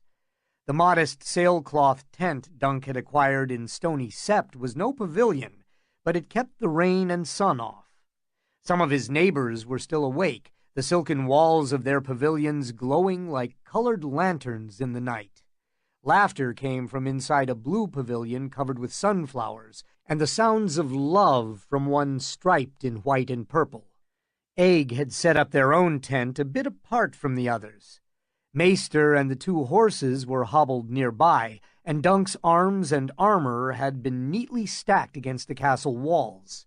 When he crept into the tent, he found his squire sitting cross-legged by a candle, his head shining as he peered over a book. "Reading books by candlelight will make you blind." Reading remained a mystery to Dunk, though the lad had tried to teach him. "I need the candlelight to see the words, sir." Do you want a clout in the ear? What book is that? Dunk saw bright colors on the page, little painted shields hiding in amongst the letters. A roll of arms, sir. Looking for the fiddler? You won't find him. They don't put hedge knights in those rolls, just lords and champions. I wasn't looking for him. I saw some other sigils in the yard. Lord Sunderland is here, sir. He bears the heads of 3 pale ladies on undy green and blue. A sister man? Truly? The 3 sisters were islands in the Bight. Dunk had heard Septons say that the isles were sinks of sin and avarice. Sisterton was the most notorious smuggler's den in all of Westeros. He comes a long way. He must be kin to Butterwell's new bride. He isn't, sir. Then he's here for the feast. They eat fish on the 3 sisters, don't they? A man gets sick of fish. Did you get enough to eat? I brought you half a capon and some cheese. Dunk rummaged in the pocket of his cloak. They fed us ribs, sir. Egg's nose was deep in the book. Lord Sunderland fought for the Black Dragon, sir. Like old Sir Eustace? He wasn't so bad, was he? No, sir, Egg said, but I saw the dragon's egg. Dunk squirreled the food away with their hard bread and salt beef. It was red, mostly. Does Lord Bloodraven own a dragon's egg as well? Egg lowered his book. Why would he? He's base-born. Bastard-born, not base-born. Bloodraven had been born on the wrong side of the blanket, but he was noble on both sides. Dunk was about to tell Egg about the men he'd overheard when he noticed his face. What happened to your lip? A fight, sir. Let me see it. It only bled a little. I dabbed some wine on it. Who were you fighting? Some other squires. They said— Never mind what they said. What did I tell you? To hold my tongue and make no trouble. The boy touched his broken lip. They called my father a kinslayer, though. He is, lad, though I do not think he meant it. Dunk had told Egg 100 times not to take such words to heart. You know the truth. Let that be enough. They had heard such talk before, in wine sinks and low taverns and around campfires in the woods. The whole realm knew how Prince Maekar's mace had felled his brother Baelor Breakspear at Ashford Meadow. Talk of plots was only to be expected. If they knew Prince Maekar was your father, they would never have said such things. Behind your back, yes, but never to your face. And what did you tell these other squires instead of holding your tongue? Egg looked abashed. That Prince Baelor's death was just a mishap. Only when I said Prince Maekar loved his brother Baelor, Ser Adam's squire said he loved him to death, and Ser Malor's squire said he meant to love his brother Aerys the same way. That was when I hit him. I hit him good. I ought to hit you good. A fat ear to go with that fat lip. Your father would do the same if he were here. Do you think Prince Maekar needs a little boy to defend him? What did he tell you when he sent you off with me? To serve you faithfully as your squire, and not flinch from any task or hardship. And what else? To obey the king's laws, the rules of chivalry, and you. And what else? To keep my hair shaved or dyed, the boy said with obvious reluctance. And tell no man my true name. Dunk nodded. How much wine had this boy drunk? He was drinking barley beer. You see, the barley beer was talking. Words are wind, Egg. Just let them blow on past you. Some words are wind. The boy was nothing if not stubborn. Some words are treason. This is a traitor's tourney, sir. What, all of them? Dunk shook his head. If it was true, that was a long time ago. The Black Dragon's dead, and those who fought with him are fled or pardoned. And it's not true. Lord Butterwell's sons fought on both sides. That makes him half a traitor, sir. 16 years ago. Dunk's mellow, whiny haze was gone. He felt angry and near sober. Lord Butterwell's steward is the master of the games, a man named Cosgrove. Find him, and enter my name for the lists. No, wait. Hold back my name. With so many lords on hand, one of them might recall Ser Duncan the Tall from Ashford Meadow. Enter me as the Gallows Knight. The small folk loved it when a mystery knight appeared at a tourney. Egg fingered his fat lip. The Gallows Knight, sir? For the shield. Yes, but... Go do as I said. You have read enough for one night. Dunk pinched the candle out between his thumb and forefinger. The sun rose hot and hard, implacable. Waves of heat rose shimmering off the white stones of the castle. The air smelled of baked earth and torn grass, and no breath of wind stirred the banners that drooped atop the keep and gatehouse, green and white and yellow. Thunder was restless, in a way that Dunk had seldom seen before. The stallion tossed his head from side to side as Egg was tightening his saddle cinch. He even bared his big square teeth at the boy. It is so hot, Dunk thought, too hot for man or mount. A war horse does not have a placid disposition even at the best of times. The mother herself would be foul-tempered in this heat. In the center of the yard, the jousters began another run. Ser Harbert rode a golden courser barded in black and decorated with the red and white serpents of House Page. Ser Franklin a sorrel whose gray silk trapper bore the twin towers of Frey. When they came together, the red and white lance cracked clean in two, and the blue one exploded into splinters, but neither man lost his seat. A cheer went up from the viewing stand and the guardsmen on the castle walls, but it was short and thin and hollow. It is too hot for cheering. Dunk mopped sweat from his brow. It is too hot for jousting. His head was beating like a drum. Let me win this tilt and one more, and I will be content. The knights wheeled their horses about at the end of the lists and tossed down the jagged remains of their lances, the fourth pair they had broken. 3 too many. Dunk had put off donning his armor as long as he dared, yet already he could feel his small clothes sticking to his skin beneath his steel. There are worse things than being soaked with sweat, he told himself, remembering the fight on the White Lady when the Iron Men had come swarming over her side. He had been soaked in blood by the time that day was done.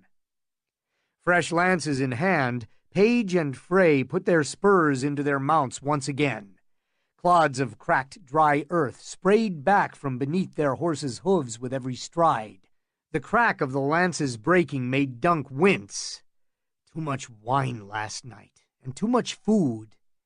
He had some vague memory of carrying the bride up the steps and meeting John the Fiddler and Lord Peake upon a roof. What was I doing on a roof? There had been talk of dragons, he recalled, or dragon's eggs or something, but... A noise broke his reverie, part roar and part moan. Dunk saw the golden horse trotting riderless to the end of the lists, as Ser Harbert Page rolled feebly on the ground. 2 more before my turn. The sooner he unhorsed Ser Uthor, the sooner he could take his armor off, have a cool drink, and rest. He should have at least an hour before they called him forth again. Lord Butterwell's portly herald climbed to the top of the viewing stand to summon the next pair of jousters. Ser Argrave the Defiant, he called, a knight of Nunney in service to Lord Butterwell of Whitewalls. Ser Glendon Flowers, the knight of the Pussy Willows. Come forth and prove your valor. A gale of laughter rippled through the viewing stands. Ser Argrave was a spare, leathery man, a seasoned household knight in dinted gray armor riding an unbarded horse. Dunk had known his sort before. Such men were tough as old roots, and knew their business. His foe was young Ser Glendon, mounted on his wretched stot and armored in a heavy mail hauberk and open-faced iron half-helm. On his arm his shield displayed his father's fiery sigil. He needs a breastplate and a proper helm, Dunk thought. A blow to the head or chest could kill him, clad like that. Ser Glendon was plainly furious at his introduction. He wheeled his mount in an angry circle and shouted, "I am Glendon Ball, not Glendon Flowers. Mock me at your peril, herald, I warn you. I have hero's blood." The herald did not deign to reply, but more laughter greeted the young knight's protest. Why are they laughing at him? Dunk wondered aloud. Is he a bastard, then? Flowers was the surname given to bastards born of noble parents in the Reach. And what was all that about pussy willows? "I could find out, sir," said Egg. "No, it is none of our concern. Do you have my helm?" Ser Argrave and Ser Glendon dipped their lances before Lord and Lady Butterwell. Dunk saw Butterwell lean over and whisper something in his bride's ear. The girl began to giggle. "Yes, sir." Egg had donned his floppy hat to shade his eyes and keep the sun off his shaved head. Dunk liked to tease the boy about that hat, but just now he wished he had one like it. Better a straw hat than an iron one beneath this sun. He pushed his hair out of his eyes, eased the great helm down into place with 2 hands, and fastened it to his gorget. The lining stank of old sweat, and he could feel the weight of all that iron on his neck and shoulders. His head throbbed from last night's wine. "Sir," Egg said, "it's not too late to withdraw. If you lose Thunder and your armor—" "I would be done as a knight." "Why should I lose?" Dunk demanded. Ser Argrave and Ser Glendon had ridden to opposite ends of the lists. "It is not as if I faced the laughing storm. Is there some knight here like to give me trouble?" "Almost all of them, sir." "I owe you a clout in the ear for that. Ser Uthor is 10 years my senior and half my size." Ser Argrave lowered his visor. Ser Glendon did not have a visor to lower. "You have not ridden in a tilt since Ashford Meadows, sir." "Insolent boy. I've trained." "Not so faithfully as he might have, to be sure. When he could, he took his turn riding at quintons or rings where such were available. And sometimes he would command Egg to climb a tree and hang a shield or barrel stave beneath a well-placed limb for them to tilt at." "You're better with a sword than with a lance," Egg said. "With an axe or a mace, there's few to match your strength." There was enough truth in that to annoy Dunk all the more. "There is no contest for swords or maces," he pointed out, as Fireball's son and Ser Argrave the Defiant began their charge. "Go get my shield." Egg made a face, then went to fetch the shield. Across the yard, Ser Argrave's lance struck Ser Glendon's shield and glanced off, leaving a gouge across the comet. But Ball's coronal found the center of his foe's breastplate with such force that it burst his saddle cinch. Knight and saddle both went tumbling to the dust. Dunk was impressed, despite himself. The boy jousts almost as well as he talks. He wondered if that would stop them laughing at him. A trumpet rang loud enough to make Dunk wince. Once more the herald climbed his stand. "Ser Joffrey of House Caswell, Lord of Bitterbridge and Defender of the Fords, Ser Kyle, the Cat of Misty Moor, come forth and prove your valor." Ser Kyle's armor was of good quality, but old and worn, with many dints and scratches. "The mother has been merciful to me, Ser Duncan," he told Dunk and Egg on his way to the lists. "I am sent against Lord Caswell, the very man I came to see." If any man upon the field felt worse than Dunk this morning, it had to be Lord Caswell, who had drunk himself insensible at the feast. "It's a wonder he can sit a horse after last night," said Dunk. "The victory is yours, Ser." "Oh, no." Ser Kyle smiled a silken smile. "The cat who wants his bowl of cream must know when to purr and when to show his claws, Ser Duncan. If his lordship's lance so much as scrapes against my shield, I shall go tumbling to the earth. Afterwards, when I bring my horse and armor to him, I will compliment his lordship on how much his prowess has grown since I made him his first sword. That will recall me to him, and before this day is out, I shall be a Caswell man again, a knight of Bitterbridge." "There is no honor in that," Dunk almost said, but he bit his tongue instead. Ser Kyle would not be the first hedge knight to trade his honor for a warm place by the fire. "As you say," he muttered, "good fortune to you, or bad if you prefer." Lord Joffrey Caswell was a weedy youth of 20, though admittedly he looked rather more impressive in his armor than he had last night when he'd been face down in a puddle of wine. A yellow centaur was painted on his shield, pulling on a longbow. The same centaur adorned the white silk trappings of his horse and gleamed atop his helm in yellow gold. A man who has a centaur for his sigil should ride better than that. Dunk did not know how well Ser Kyle wielded a lance, but from the way Lord Caswell sat his horse, it looked as though a loud cough might unseat him. All the cat need do is ride past him very fast.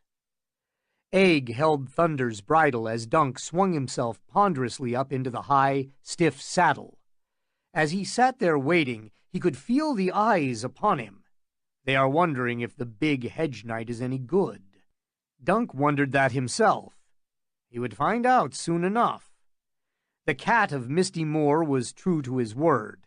Lord Caswell's lance was wobbling all the way across the field, and Ser Kyle's was ill-aimed.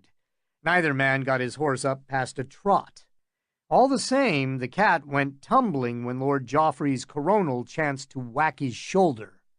"I thought all cats landed gracefully upon their feet," Dunk thought as the hedge knight rolled in the dust. Lord Caswell's lance remained unbroken. As he brought his horse around, he thrust it high into the air repeatedly, as if he'd just unseated Leo Longthorn or the Laughing Storm. The cat pulled off his helm and went chasing down his horse. "My shield," Dunk said to Egg. The boy handed it up.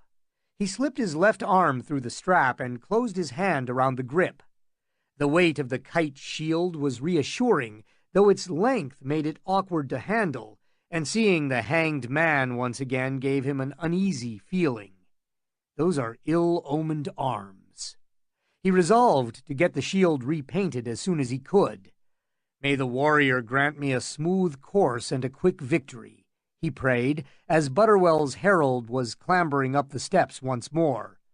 "Ser Uthor Underleaf," his voice rang out, "the gallows knight. Come forth and prove your valor." "Be careful, Ser," Egg warned as he handed Dunk a tourney lance, a tapered wooden shaft 12 feet long, ending in a rounded iron coronal in the shape of a closed fist. "The other squires say Ser Uthor has a good seat, and he's quick." "Quick?" Dunk snorted. "He has a snail on his shield. How quick can he be?" He put his heels into Thunder's flanks and walked the horse slowly forward, his lance upright. "One victory, and I am no worse than before. 2 will leave us well ahead. 2 is not too much to hope for in this company." He had been fortunate in the lots, at least. He could as easily have drawn the old ox or Ser Kirby Pym or some other local hero. Dunk wondered if the master of games was deliberately matching the hedge knights against each other, so no lordling need suffer the ignominy of losing to one in the first round. It does not matter. One foe at a time, that was what the old man always said. Ser Uthor is all that should concern me now. They met beneath the viewing stand where Lord and Lady Butterwell sat on their cushions in the shade of the castle walls. Lord Frey was beside them, dandling his snot-nosed son on one knee. A row of serving girls was fanning them, yet Lord Butterwell's damask tunic was stained beneath the arms, and his lady's hair was limp from perspiration. She looked hot, bored, and uncomfortable, but when she saw Dunk, she pushed out her chest in a way that turned him red beneath his helm. He dipped his lance to her and her lord husband. Ser Uthor did the same. Butterwell wished them both a good tilt. His wife stuck out her tongue. It was time. Dunk trotted back to the south end of the lists. 80 feet away, his opponent was taking up his position as well. His gray stallion was smaller than Thunder, but younger and more spirited.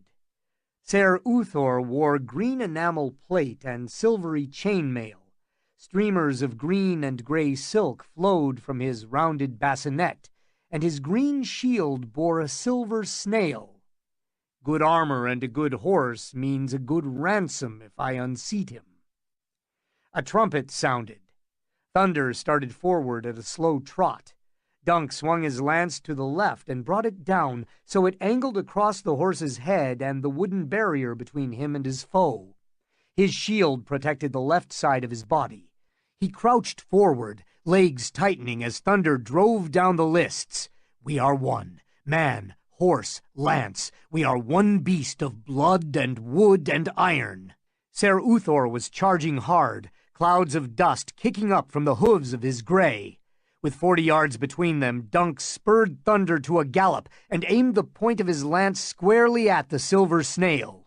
The sullen sun, the dust, the heat, the castle, Lord Butterwell and his bride, the fiddler and Ser Maynard, knights, squires, grooms, small folk, all vanished. Only the foe remained. The spurs again. Thunder broke into a run. The snail was rushing toward them, growing with every stride of the gray's long legs. But ahead came Ser Uthor's lance with its iron fist. My shield is strong. My shield will take the blow. Only the snail matters. Strike the snail and the tilt is mine. When 10 yards remained between them, Ser Uthor shifted the point of his lance upward. A crack rang in Dunk's ears as his lance hit. He felt the impact in his arm and shoulder, but never saw the blow strike home. Uthor's iron fist took him square between his eyes, with all the force of man and horse behind it. Dunk woke upon his back, staring up at the arches of a barrel-vaulted ceiling. For a moment he did not know where he was, or how he had arrived there. Voices echoed in his head, and faces drifted past him. Old Ser Arlen, Tansel Toothall, Bennis of the Brown Shield, the Red Widow, Baelor Breakspear, Arion the Bright Prince, mad, sad Lady Vaith. Then all at once the joust came back to him. The heat, the snail, the iron fist coming at his face. He groaned and rolled onto one elbow. The movement set his skull to pounding like some monstrous war drum. Both his eyes seemed to be working at least, nor could he feel a hole in his head, which was all to the good. He was in some cellar, he saw, with casks of wine and ale on every side. At least it is cool here, he thought, and drink is close at hand. The taste of blood was in his mouth. Dunk felt a stab of fear. If he had bitten off his tongue, he would be dumb as well as thick. "Good morrow," he croaked just to hear his voice. The words echoed off the ceiling. Dunk tried to push himself onto his feet, but the effort set the cellar spinning. "Slowly, slowly," said a quavery voice close at hand. A stooped old man appeared beside the bed, clad in robes as gray as his long hair. About his neck was a maester's chain of many metals. His face was aged and lined with deep creases on either side of a great beak of a nose. Be still and let me see your eyes. He peered in Dunk's left eye and then the right, holding them open between his thumb and forefinger. My head hurts. The maester snorted. Be grateful it still rests upon your shoulders, sire. Here, this may help somewhat. Drink. Dunk made himself swallow every drop of the foul potion and managed not to spit it out. The tourney, he said, wiping his mouth with the back of his hand.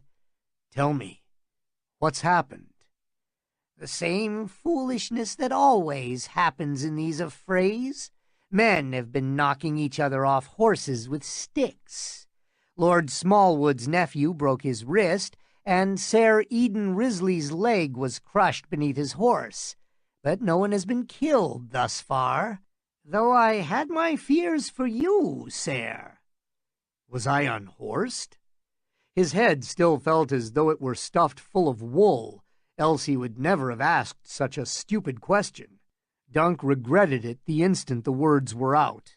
With a crash that shook the highest ramparts, those who had wagered good coin on you were most distraught, and your squire was beside himself. He would be sitting with you still if I had not chased him off. I need no children underfoot. I reminded him of his duty. Dunk found that he needed reminding himself. What duty? Your mount, sire. Your arms and armor. Yes, Dunk said, remembering. The boy was a good squire. He knew what was required of him. I have lost the old man's sword and the armor that Steely Pate forged for me. Your fiddling friend was also asking after you. He told me you were to have the best of care.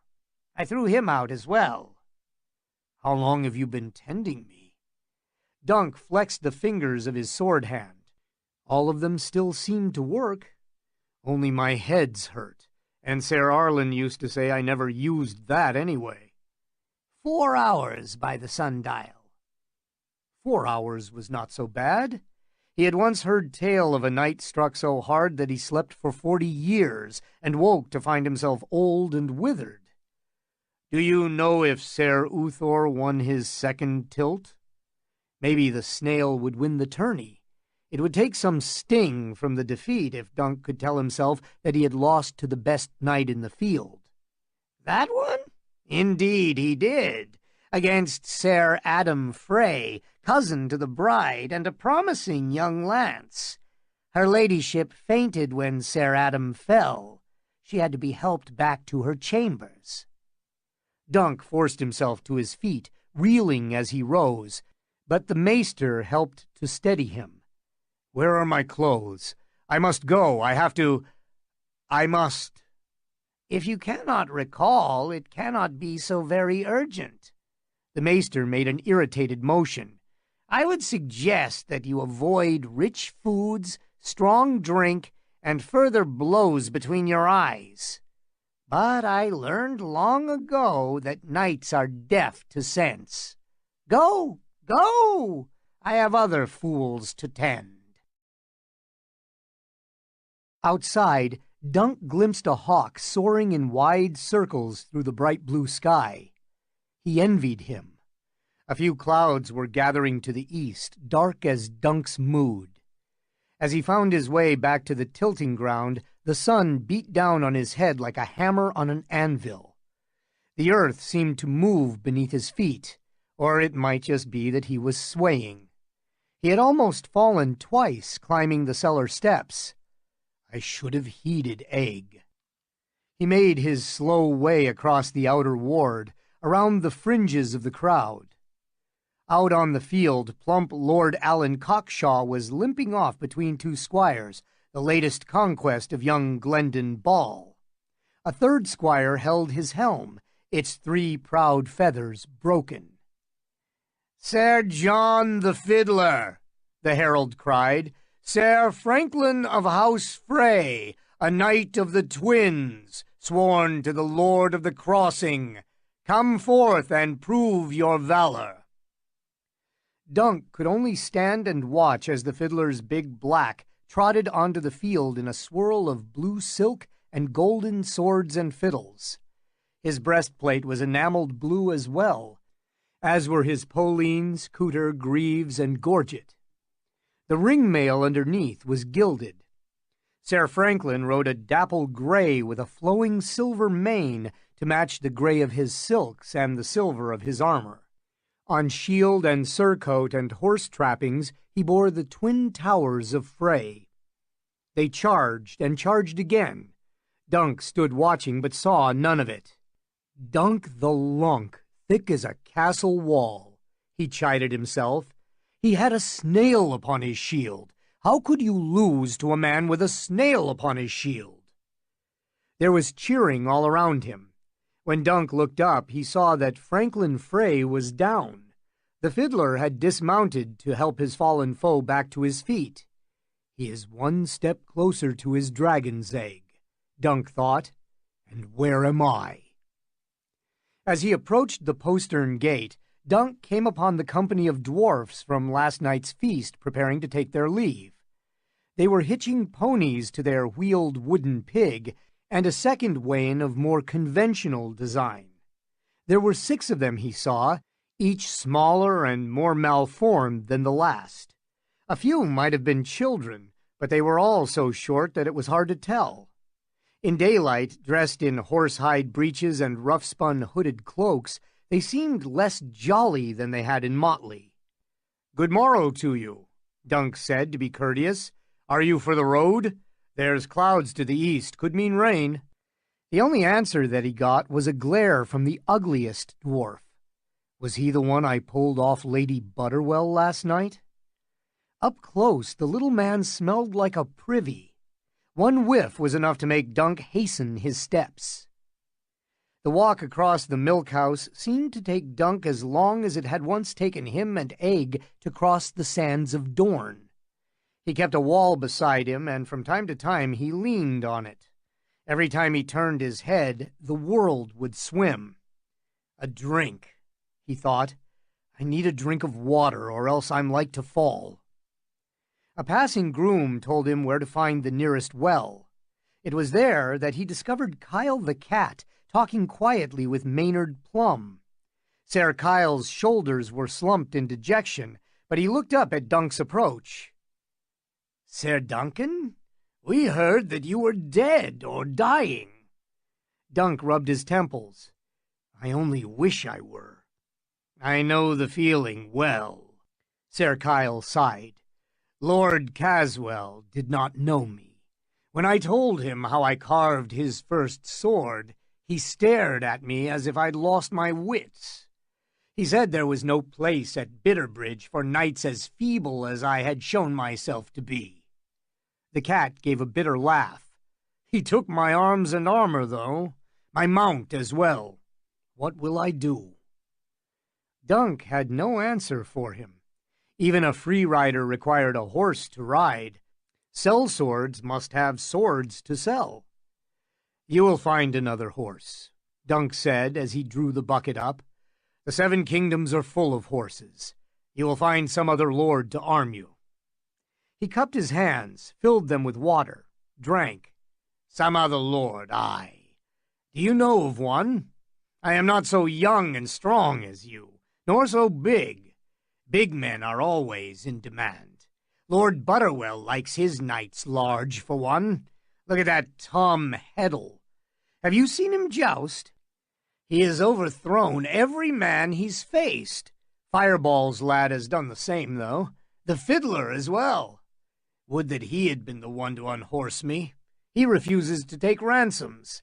He wants no more than the dragon's egg, he says. That and the friendship of his fallen foes. The flower of chivalry, that one." Maynard Plum gave a laugh. "The fiddle of chivalry, you mean? That boy is fiddling up a storm, and all of us would do well to be gone from here before it breaks." "He takes no ransoms?" said Dunk. "A gallant gesture." "Gallant gestures come easy when your purse is fat with gold," said Sir Maynard. There is a lesson here if you have the sense to take it, Ser Duncan. It is not too late for you to go. Go? Go where? Ser Maynard shrugged. Anywhere. Winterfell, Summerhall, Asshai by the Shadow. It makes no matter so long as it's not here. Take your horse and armor and slip out the postern gate. You won't be missed. The snail's got his next tilt to think about, and the rest have eyes only for the jousting. For half a heartbeat, Dunk was tempted. So long as he was armed and horsed, he would remain a knight of sorts. Without them, he was no more than a beggar. A big beggar, but a beggar all the same. But his arms and armor belonged to Ser Uthor now. So did Thunder. Better a beggar than a thief. He had been both in Flea Bottom when he ran with Ferret, Rafe, and Pudding, but the old man had saved him from that life. He knew what Ser Arlen of Pennytree would have said to Plum's suggestions. Ser Arlen being dead, Dunk said it for him. Even a hedge knight has his honor. Would you rather die with honor intact or live with it besmirched? No, spare me, I know what you will say.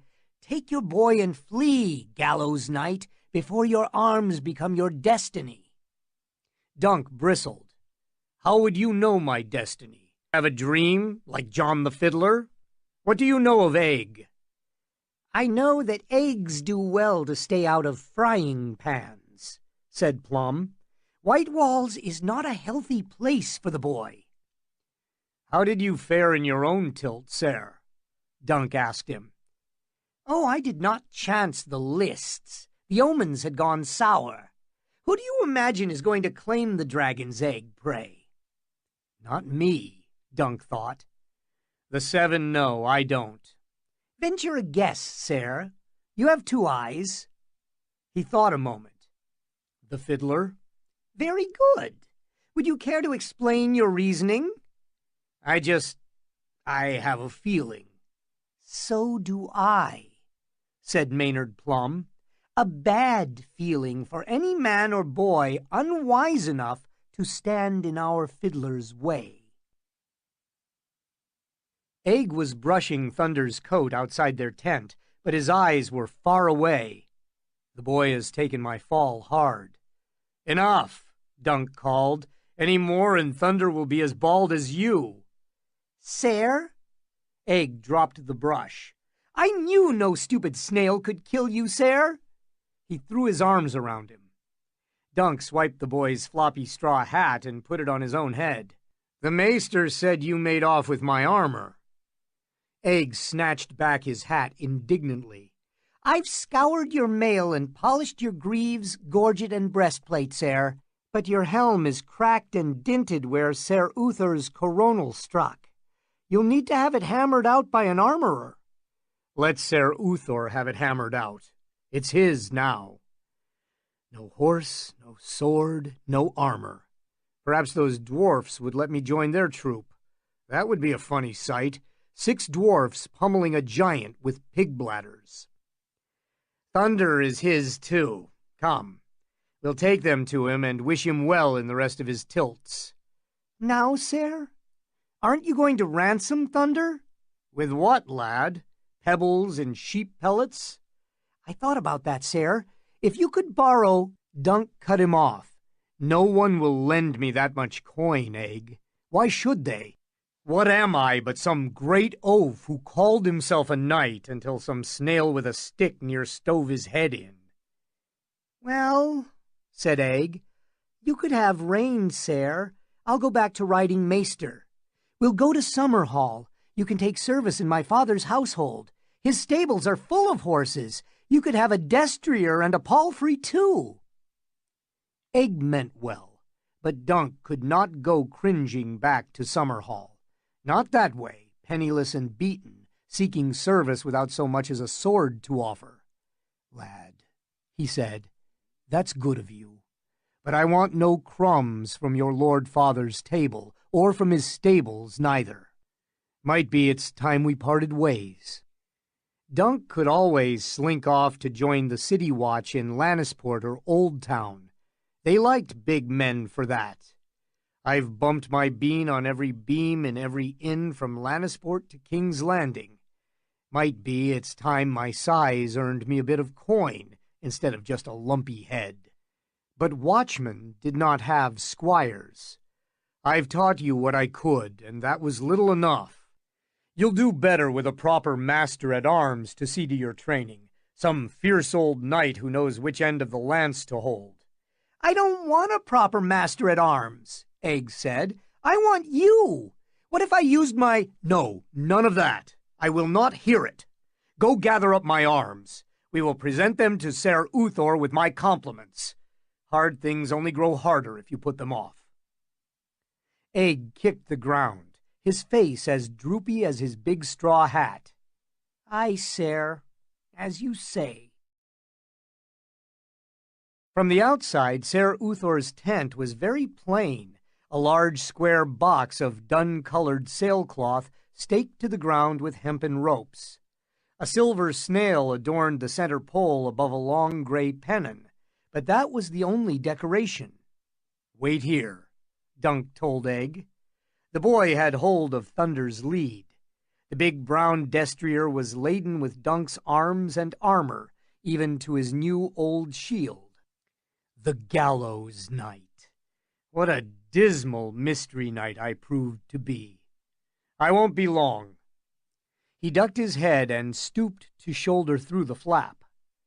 The tent's exterior left him ill-prepared for the comforts he found within. The ground beneath his feet was carpeted in woven Mirish rugs, rich with color. An ornate trestle table stood surrounded by camp chairs.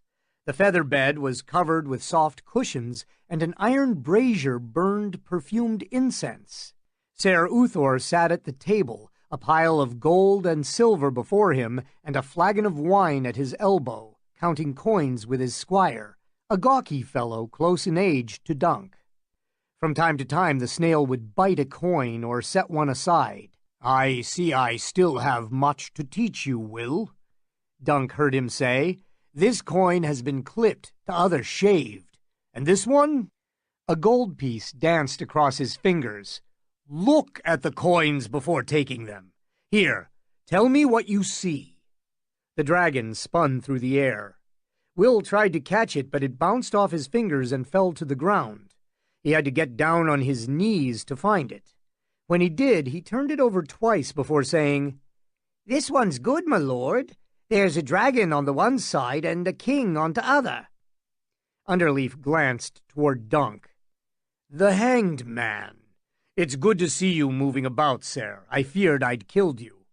Will you do me a kindness and instruct my squire as to the nature of dragons? Will, give Ser Duncan the coin." Dunk had no choice but to take it. "He unhorsed me. Must he make me caper for him too?" Frowning, he hefted the coin in his palm, examined both sides, tasted it. Gold, not shaved or clipped. The weight feels right. I'd have taken it too, my lord. What's wrong with it? "The king." Dunk took a closer look. The face on the coin was young, clean-shaved, handsome. King Ares was bearded on his coins, the same as old King Aegon. King Daeron, who'd come between them, had been clean-shaved, but this wasn't him. The coin did not appear worn enough to be from before Aegon the Unworthy. Dunk scowled at the word beneath the head. 6 letters. They looked the same as he had seen on other dragons. Daeron, the letters read. But Dunk knew the face of Daeron the Good, and this wasn't him. When he looked again, he saw something odd about the shape of the 4th letter. It wasn't Daemon, he blurted out. "It says Daemon. There never was any King Daemon, though, only the Pretender. Daemon Blackfire struck his own coinage during his rebellion." "It's gold, though," Will argued. "If it's gold, it should be just as good as them other dragons, my lord." The snail clouted him along the side of the head. "Cretin! Aye, it's gold. Rebels' gold. Traitors' gold. It's treasonous to own such a coin, and twice as treasonous to pass it. I'll need to have this melted down." He hit the man again. "Get out of my sight! This good knight and I have matters to discuss." Will wasted no time in scrambling from the tent. "Have a seat," Ser Uthor said politely. "Will you take wine?" Here in his own tent, Underleaf seemed a different man than at the feast. "A snail hides in his shell," Dunk remembered. "Thank you, no." He flicked the gold coin back to Ser Uthor. "Trader's gold. Blackfire gold. Egg said this was a traitor's tourney, but I would not listen." He owed the boy an apology. "Half a cup," Underleaf insisted. "You sound in need of it." He filled 2 cups with wine and handed one to Dunk. Out of his armor he looked more a merchant than a knight. "You've come about the forfeit, I assume?" "Aye." Dunk took the wine. Maybe it would help to stop his head from pounding. "I brought my horse and my arms and armor. Take them with my compliments." Ser Uthor smiled. "And this is where I tell you that you rode a gallant course." Dunk wondered if gallant was a chivalrous way of saying clumsy. "That is good of you to say, but I think you misheard me, sir." "Would it be too bold of me to ask how you came to knighthood, sir?"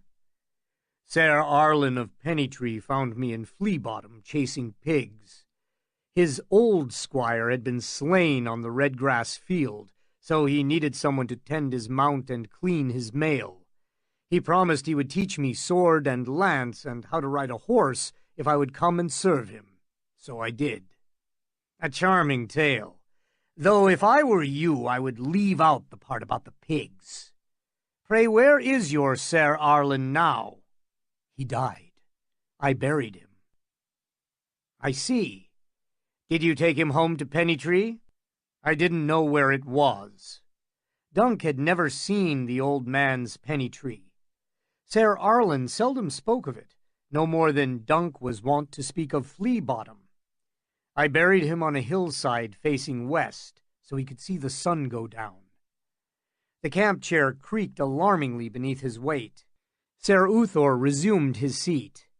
"I have my own armor and a better horse than yours. What do I want with some old dun nag and a sack of dinted plate and rusty mail?" "Steely Pate made that armor," Dunk said with a touch of anger. "Egg has taken good care of it. There's not a spot of rust on my mail, and the steel is good and strong." "Strong and heavy," Ser Uthor complained, "and too big for any man of normal size. You are uncommon large, Duncan the Tall. As for your horse, he is too old to ride and too stringy to eat." "Thunder is not so young as he used to be," Dunk admitted, "and my armor is large, as you say. You could sell it, though. In Lannisport and King's Landing there are plenty of smiths who will take it off your hands." "For 1/10 of what it's worth, perhaps," said Ser Uthor, "and only to melt down for the metal. No, it's sweet silver I require, not old iron. The coin of the realm. Now, do you wish to ransom back your arms or no?" Dunk turned the wine cup in his hands, frowning. It was solid silver, with a line of golden snails inlaid around the lip. The wine was gold as well, and heady on the tongue. "If wishes were fishes, I'd pay, gladly. Only, you don't have 2 stags to lock horns. If you would lend my horse and armor back to me, I could pay the ransom later, once I found the coin." The snail looked amused. "Where would you find it, pray?" "I could take service with some lord or—" It was hard to get the words out. They made him feel a beggar. "It might take a few years, but I would pay you, I swear it." "On your honor as a knight?" Dunk flushed. "I could make my mark upon a parchment." "A hedge knight's scratch upon a scrap of paper?" Ser Uthor rolled his eyes. "Good to wipe my arse, no more." You are a hedge knight, too. Now you insult me. I ride where I will and serve no man but myself, true, but it has been many a year since I last slept beneath a hedge. I find that inns are far more comfortable. I am a tourney knight, the best that you are ever like to meet. The best? His arrogance made Dunk angry. The Laughing Storm might not agree, sir, nor Leo Longthorn, nor the Brute of Bracken. At Ashford Meadow no one spoke of snails. Why is that, if you are such a famous tourney champion? Have you heard me name myself a champion? That way lies renown. I would sooner have the pox. Thank you, but no. I shall win my next joust, aye, but in the final I shall fall. Butterwell has 30 dragons for the knight who comes second. That will suffice for me, along with some goodly ransoms and the proceeds of my wagers. He gestured at the piles of silver stags and golden dragons on the table. You seem a healthy fellow and very large. Size will always impress the fools, though it means little and less in jousting. Will was able to get odds of 3 to 1 against me. Lord Shawnee gave 5 to 1, the fool. He picked up a silver stag and set it to spinning with a flick of his long fingers. The old ox will be the next to tumble. Then the Knight of the Pussy Willows, if he survives that long. Sentiment being what it is, I should get fine odds against them both. The commons love their village heroes. Sir Glendon has hero's blood, Dunk blurted out. Oh, I do hope so. Hero's blood should be good for 2 to 1. Whore's blood draws poorer odds. Sir Glendon speaks about his purported sire at every opportunity, but have you noticed that he never makes mention of his mother? For good reason. He was born of a camp follower. Jenny, her name was. Penny Jenny, they called her until the Redgrass field. The night before the battle, she fucked so many men that thereafter she was known as Redgrass Jenny. Fireball had her before that, I don't doubt, but so did 100 other men. Our friend Glendon presumes quite a lot, it seems to me. He does not even have red hair. Hero's blood, thought Dunk. He says he is a knight. Oh, that much is true. The boy and his sister grew up in a brothel called the Pussy Willows. After Penny Jenny died, the other whores took care of them and fed the lad the tale his mother had concocted about him being Fireball's seed. An old squire who lived nearby gave the boy his training, such that it was, in trade for ale and cunt. But being a squire, he could not knight the little bastard. Half a year ago, however, a party of knights chanced upon the brothel, and a certain Sir Morgan Dunstable took a drunken fancy to Sir Glendon's sister. As it happens, the sister was still a virgin, and Dunstable did not have the price of her maidenhead. So a bargain was struck. Sir Morgan dubbed her brother a knight right there in the Pussy Willows in front of 20 witnesses, and afterwards little sister took him upstairs and let him pluck her flower. And there you are. Any knight could make a knight. When he was squiring for Sir Arlen, Dunk had heard tales of other men who'd bought their knighthood with a kindness, or a threat, or a bag of silver coins, but never with a sister's maidenhead. That's just a tale, he heard himself say. That can't be true. I had it from Kirby Pym, who claims that he was there, a witness to the knighting. Sir Uther shrugged. Hero's son, whore's son, or both. When he faces me, the boy will fall. The lots may give you some other foe. Sir Uther arched an eyebrow. Cosgrove is as fond of silver as the next man. I promise you I shall draw the old ox next, then the boy. Would you care to wager on it? I have nothing left to wager. Dunk did not know what distressed him more, learning that the snail was bribing the master of the games to get the pairings he desired, or realizing the man had desired him. He stood. I have said what I came to say. My horse and sword are yours, and all my armor.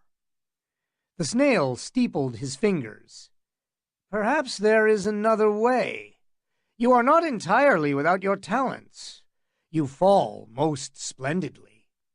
Ser Uthor's lips glistened when he smiled.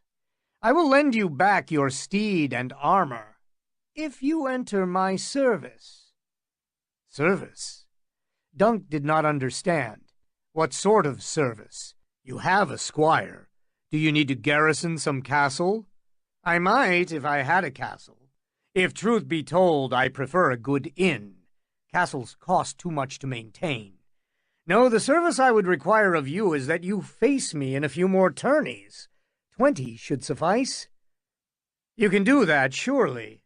You shall have a 10th part of my winnings, and in future I promise to strike that broad chest of yours, and not your head.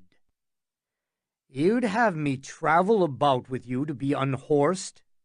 Ser Uthor chuckled pleasantly. You are such a strapping specimen, no one will ever believe that some round-shouldered old man with a snail on his shield could put you down. He rubbed his chin. You need a new device yourself, by the way. That hanged man is grim enough, I grant you, but, well, he's hanging, isn't he? Dead and defeated. Something fiercer is required. A bear's head, mayhaps. A skull. Or 3 skulls, better still. A babe impaled upon a spear. And you should let your hair grow long and cultivate a beard. The wilder and more unkempt, the better. There are more of these little tourneys than you know. With the odds I'd get, we'd win enough to buy a dragon's egg before it got about that I was hopeless. I lost my armor, not my honor. You'll have thunder and my arms, no more. Pride ill becomes a beggar, sire. You could do much worse than ride with me. At the least, I could teach you a thing or two of jousting, about which you are pig-ignorant at present. You'd make a fool of me. I did that earlier, and even fools must eat. Dunk wanted to smash that smile off his face. I see why you have a snail on your shield.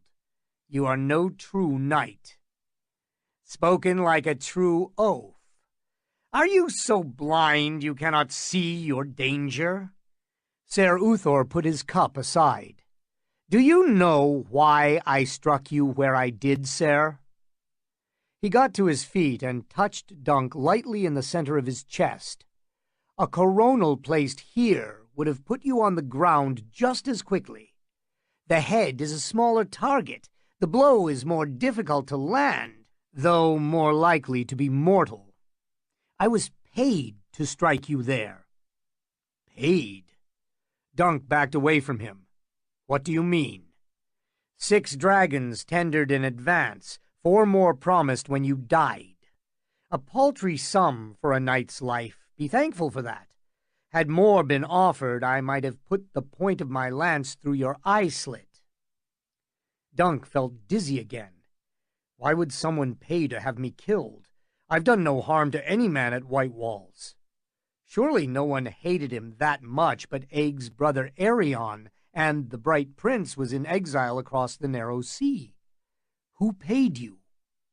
A serving man brought the gold at sunrise, not long after the master of the games nailed up the pairings. His face was hooded, and he did not speak his master's name. But why? Said Dunk. I did not ask. Ser Uthor filled his cup again.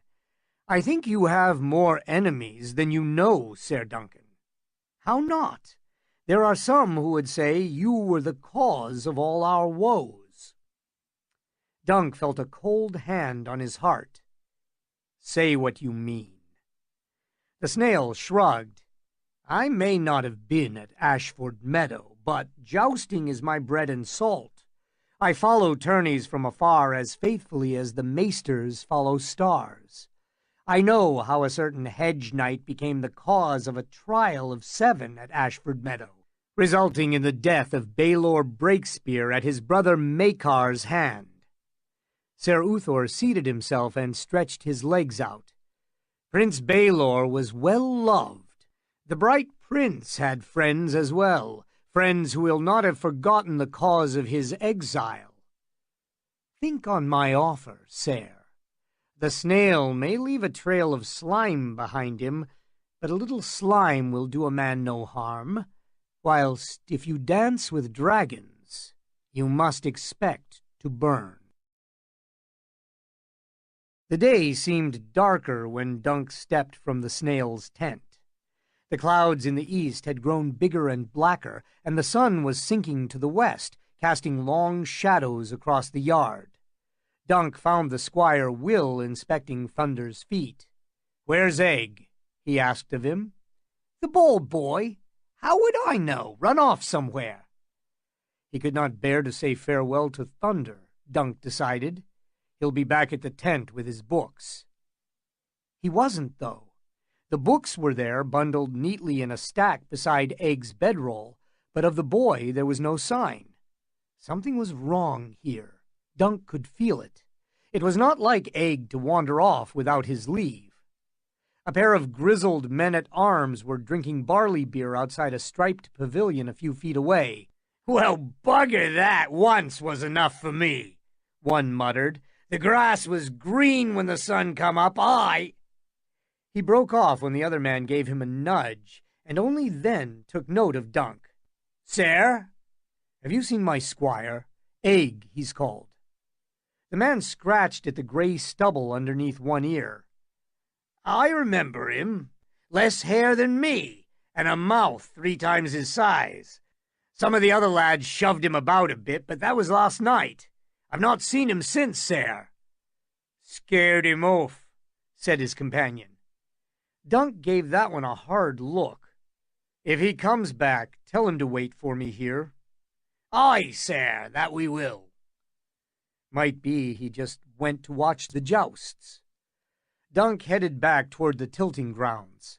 As he passed the stables, he came on Ser Glendon Ball brushing down a pretty sorrel charger. "Have you seen Egg?" he asked him.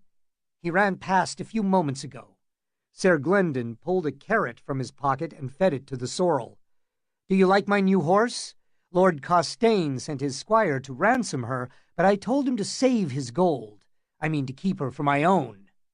"His lordship will not like that." "His lordship said that I had no right to put a fireball upon my shield. He told me my device should be a clump of pussy willows. His lordship can go bugger himself."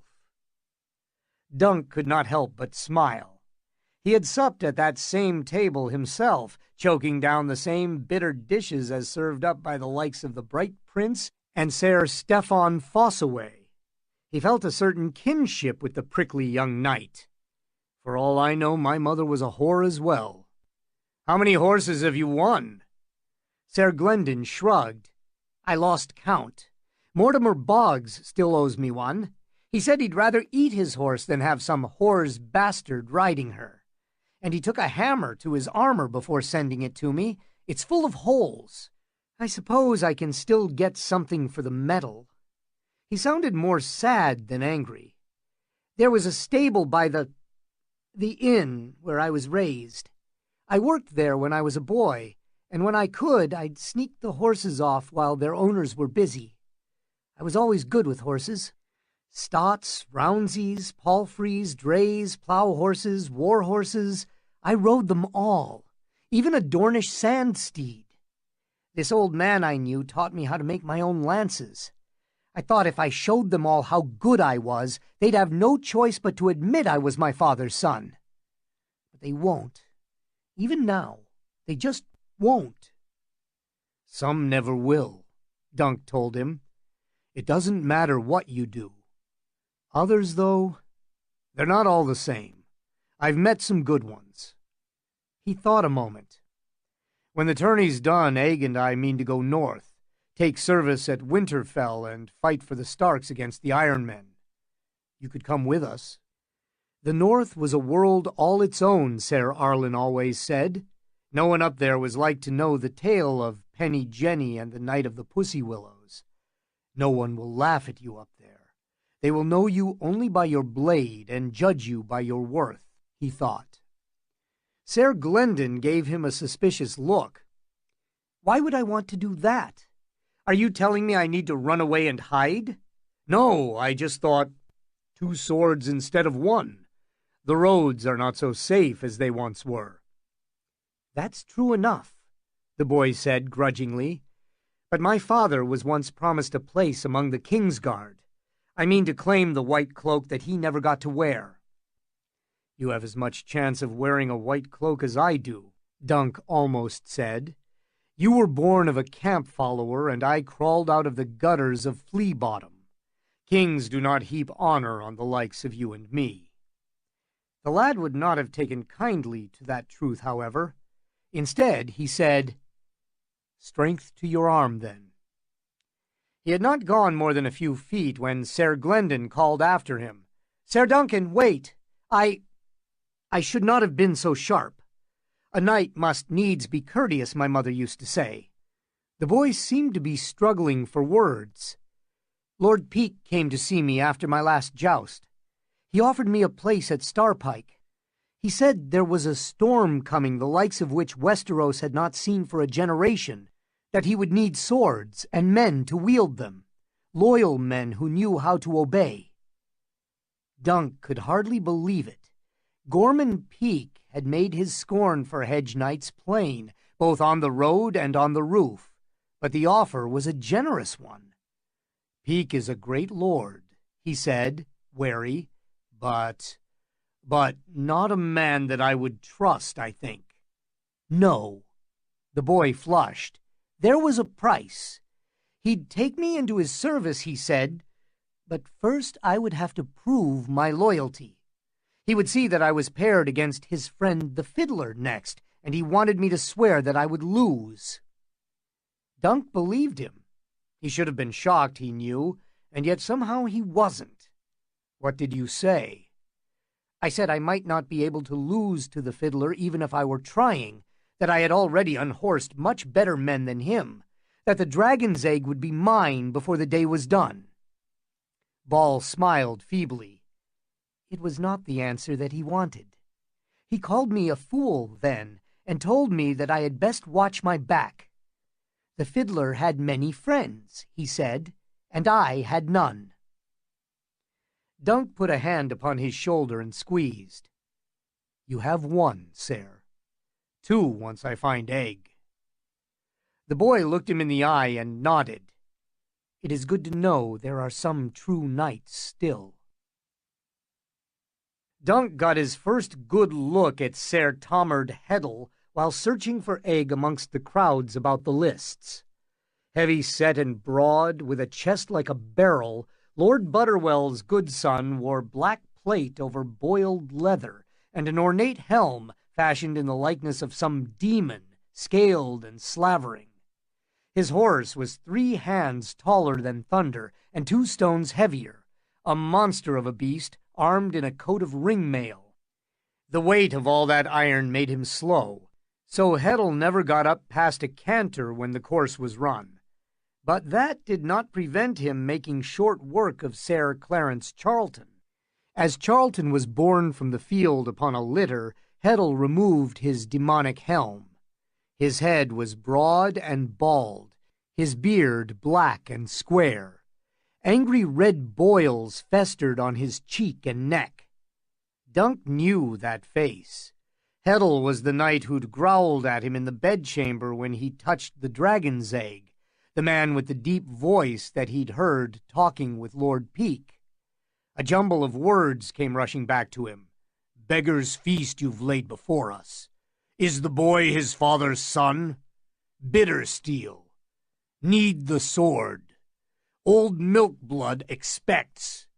Is the boy his father's son? I promise you Bloodraven is not off dreaming. Is the boy his father's son?"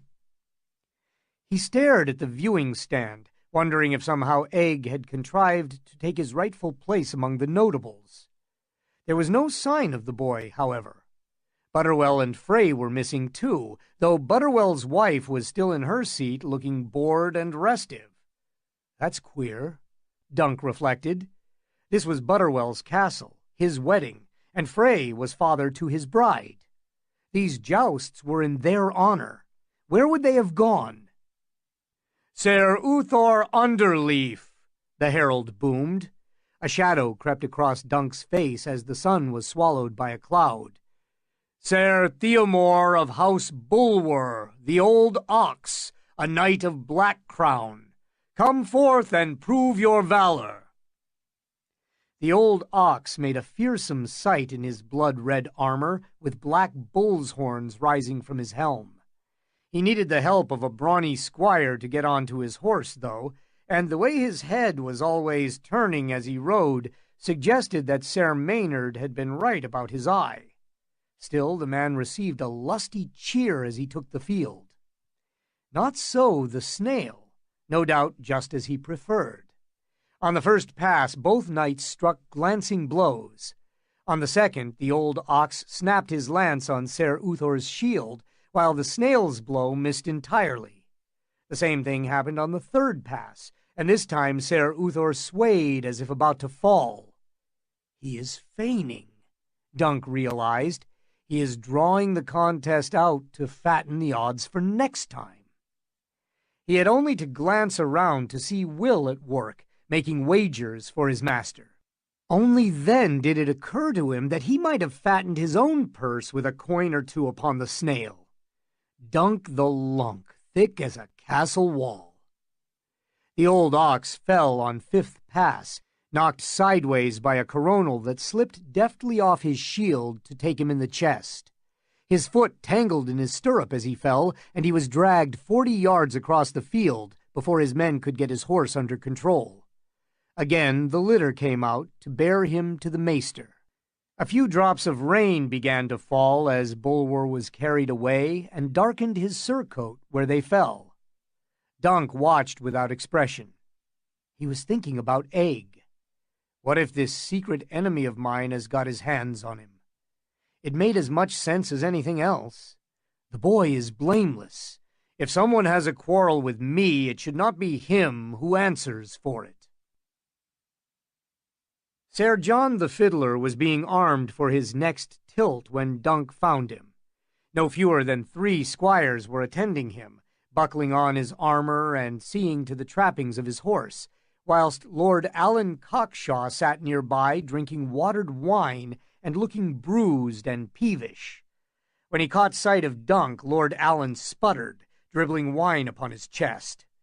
"How is it that you're still walking about? The snail stove your face in. Steely pate made me a good strong helm, my lord, and my head is hard as stone, Sir Arlen used to say." The fiddler laughed. "Pay no mind to Sir Alan.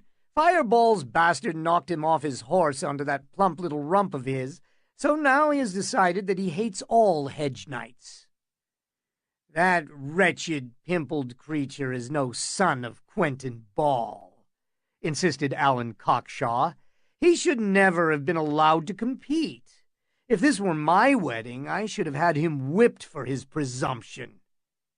"What maid would marry you?" Sir John said, "and Ball's presumption is a deal less grating than your pouting. Sir Duncan, are you perchance a friend of Galtry the Green? I must shortly part him from his horse." Dunk did not doubt it. "I do not know the man, my lord." "Will you take a cup of wine, some bread and olives?" "Only a word, my lord." "You may have all the words you wish. Let us adjourn to my pavilion." The fiddler held the flap for him. "Not you, Alan. You could do with a few less olives, if truth be told." Inside, the fiddler turned back to Dunk. "I knew Ser Uthor had not killed you. My dreams are never wrong. And the snail must face me soon enough. Once I've unhorsed him, I shall demand your arms and armor back. Your destrier as well, though you deserve a better mount. Will you take one as my gift?" No, I couldn't do that." The thought made Dunk uncomfortable. "I do not mean to be ungrateful, but—" "If it is the debt that troubles you, put the thought from your mind. I do not need your silver, sir, only your friendship. How can you be one of my knights without a horse?" Sir John drew on his gauntlets of lobstered steel and flexed his fingers. "My squire is missing." "Ran off with a girl, perhaps?" Egg's too young for girls, my lord. He would never leave me of his own will. Even if I were dying, he would stay until my corpse was cold. His horse is still here, so is our mule. If you like, I could ask my men to look for him. My men. Dunk did not like the sound of that. Attorney for traitors, he thought. You are no hedge knight. No. The fiddler's smile was full of boyish charm. But you knew that from the start. You have been calling me my lord since we met upon the road. Why is that? The way you talk, the way you look, the way you act. Dunk the lunk, thick as a castle wall. Up on the roof last night you said some things. Wine makes me talk too much, but I meant every word. We belong together, you and I. My dreams do not lie. Your dreams don't lie, said Dunk, but you do. John is not your true name, is it? No. The fiddler's eyes sparkled with mischief. He has Egg's eyes. His true name will be revealed soon enough to those who need to know. Lord Gorman Peake had slipped into the pavilion, scowling. Hedge Knight, I warn you. Oh, stop it, Gormy, said the fiddler. Sir Duncan is with us, or will be soon. I told you, I dreamed of him. Outside, a herald's trumpet blew. The fiddler turned his head. They are calling me to the lists. Pray excuse me, Sir Duncan. We can resume our talk after I dispose of Sir Galtry the Green. Strength to your arm, Dunk said. It was only courteous. Lord Gorman remained after Sir John had gone. His dreams will be the death of all of us. What did it take to buy Sir Galtry? Dunk heard himself say. Was silver sufficient, or does he require gold? Someone has been talking, I see. Peake seated himself in a camp chair. I have a dozen men outside. I ought to call them in and have them slit your throat, sir. Why don't you? His Grace would take it ill. His Grace. Dunk felt as though someone had punched him in the belly. Another black dragon, he thought. Another Blackfire rebellion, and soon another Redgrass field. The grass was not red when the sun came up. Why this wedding? Lord Butterwell wanted a new young wife to warm his bed, and Lord Frey had a somewhat soiled daughter. Their nuptials provided a plausible pretext for some like-minded lords to gather. Most of those invited here fought for the Black Dragon once. The rest have reason to resent Bloodraven's rule or nurse grievances and ambitions of their own. Many of us had sons and daughters taken to King's Landing to vouchsafe our future loyalty, but most of the hostages perished in the great spring sickness. Our hands are no longer tied. Our time is come. Ares is weak, a bookish man and no warrior. The commons hardly know him, and what they know they do not like. His lords love him even less. His father was weak as well, that is true, but when his throne was threatened, he had sons to take the field for him. Baelor and Maekar, the hammer and the anvil. But Baelor Breakspear is no more, and Prince Maekar sulks at Summerhall, at odds with king and hand. Aye, thought Dunk, and now some fool hedge knight has delivered his favorite son into the hands of his enemies. How better to ensure that the prince never stirs from Summerhall? There is Bloodraven, he said. He is not weak. No, Lord Peake allowed, but no man loves a sorcerer, and kinslayers are accursed in the sight of gods and men. At the first sign of weakness or defeat, Bloodraven's men will melt away like summer snows. And if the dream the prince has dreamed comes true, and a living dragon comes forth here at White Walls, Dunk finished for him. The throne is yours. His, said Lord Gorman Peake. I am but a humble servant. He rose. Do not attempt to leave the castle, sir. If you do, I will take it as a proof of treachery, and you will answer with your life. We have gone too far to turn back now." The leaden sky was spitting down rain in earnest as John the Fiddler and Ser Galtry the Green took up fresh lances at opposite ends of the lists. Some of the wedding guests were streaming off toward the great hall, huddled under cloaks. Ser Galtry rode a white stallion. A drooping green plume adorned his helm, a matching plume his horse's crinnet. His cloak was a patchwork of many squares of fabric, each a different shade of green. Gold inlay made his greaves and gauntlet glitter, and his shield showed 9 jade mullets upon a leek green field. Even his beard was dyed green in the fashion of the men of Tyrosh across the narrow sea.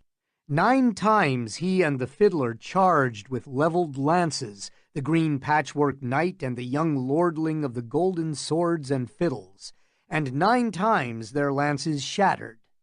By the 8th run, the ground had begun to soften, and the big destriers splashed through pools of rainwater. On the 9th, the fiddler almost lost his seat, but recovered before he fell. "Well struck!" he called out, laughing. "You almost had me down, sir." "Soon enough," the Green Knight shouted through the rain. "No, I think not." The fiddler tossed his splintered lance away, and a squire handed him a fresh one. The next run was their last. Ser Galtry's lance scraped ineffectually off the fiddler's shield, whilst Ser John's took the Green Knight squarely in the center of the chest and knocked him from his saddle to land with a great brown splash. In the east, Dunk saw the flash of distant lightning. The viewing stands were emptying out quickly as small folk and lordlings alike scrambled to get out of the wet. "See how they run," murmured Alan Cockshaw as he slid up beside Dunk. "A few drops of rain and all the bold lords go squealing for shelter. What will they do when the real storm breaks, I wonder?" The real storm. Dunk knew Lord Alan was not talking about the weather. What does this one want? Has he suddenly decided to befriend me? The herald mounted his platform once again. "Sir Tomard Heddle, a knight of Whitewalls in service to Lord Butterwell," he shouted as thunder rumbled in the distance. "Sir Uthor Underleaf, come forth and prove your valor." Dunk glanced over at Ser Uthor in time to see the snail's smile go sour. This is not the match he paid for. The master of the games had crossed him up. But why? Someone else has taken a hand. Someone Cosgrove esteems more than Uthor Underleaf. Dunk chewed on that for a moment. They do not know that Uthor does not mean to win, he realized all at once. They see him as a threat, so they mean for Black Tom to remove him from the fiddler's path. Heddle himself was part of Peake's conspiracy. He could be relied on to lose when the need arose, which left no one but... And suddenly Lord Peake himself was storming across the muddy field to climb the steps to the herald's platform, his cloak flapping behind him. "We are betrayed," he cried. "Bloodraven has a spy amongst us. The dragon's egg is stolen." Ser John the Fiddler wheeled his mount around. "My egg? How is that possible? Lord Butterwell keeps guards outside his bedchamber night and day." "Slain," Lord Peake declared, "but one man named his killer before he died." Does he mean to accuse me? Dunk wondered. A dozen men had seen him touch the dragon's egg last night, when he'd carried Lady Butterwell to her lord husband's bed. Lord Gorman's finger stabbed down in accusation. "There he stands, the whore's son. Seize him." At the far end of the lists, Sir Glendon Ball looked up in confusion. For a moment he did not appear to comprehend what was happening, until he saw men rushing at him from all directions. Then the boy moved more quickly than Dunk could have believed. He had his sword half out of its sheath when the first man threw an arm around his throat. Ball wrenched free of his grip, but by then 2 more of them were on him. They slammed into him and dragged him down into the mud. Other men swarmed over them, shouting and kicking. That could be me, Dunk realized. He felt as helpless as he had at Ashford, the day they'd told him he must lose a hand and a foot. Alan Cockshaw pulled him back. "Stay out of this if you want to find that squire of yours." Dunk turned on him. "What do you mean?" "I may know where to find the boy." "Where?" Dunk was in no mood for games. At the far end of the field, Ser Glendon was yanked roughly back onto his feet, pinioned between 2 men-at-arms in mail and half-helms. He was brown with mud from waist to ankle, and blood and rain washed down his cheeks. Hero's blood, thought Dunk, as Black Tom dismounted before the captive. "Where's the egg?" Blood dribbled from Ball's mouth. "Why would I steal the egg? I was about to win it." "Aye," thought Dunk, and that they could not allow. Black Tom slashed Ball across the face with a mailed fist. "Search his saddlebags," Lord Peake commanded. "We'll find the dragon's egg wrapped up and hidden, I'll wager." Lord Allen lowered his voice. "And so they will. Come with me if you want to find your squire. There's no better time than now whilst they're all occupied." He did not wait for a reply. Dunk had to follow.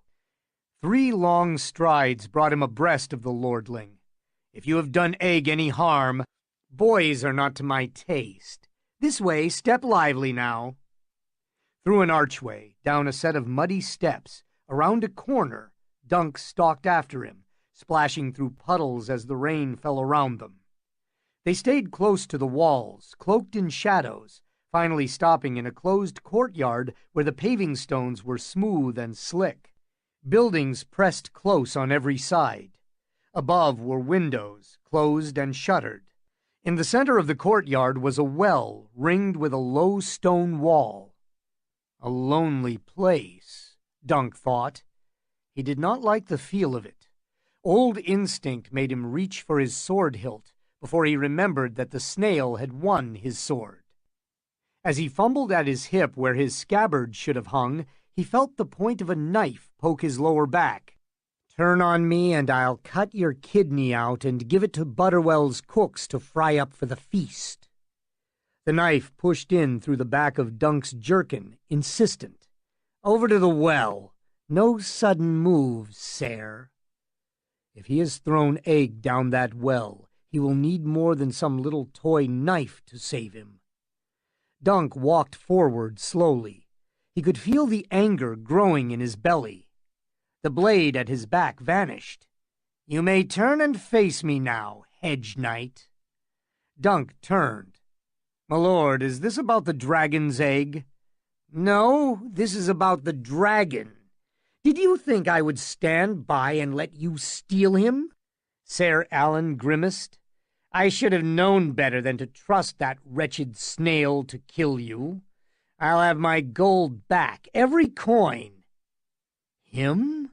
Dunk thought. This plump, pasty-faced, perfumed lordling is my secret enemy? He did not know whether to laugh or weep. Ser Uthor earned his gold. I have a hard head is all.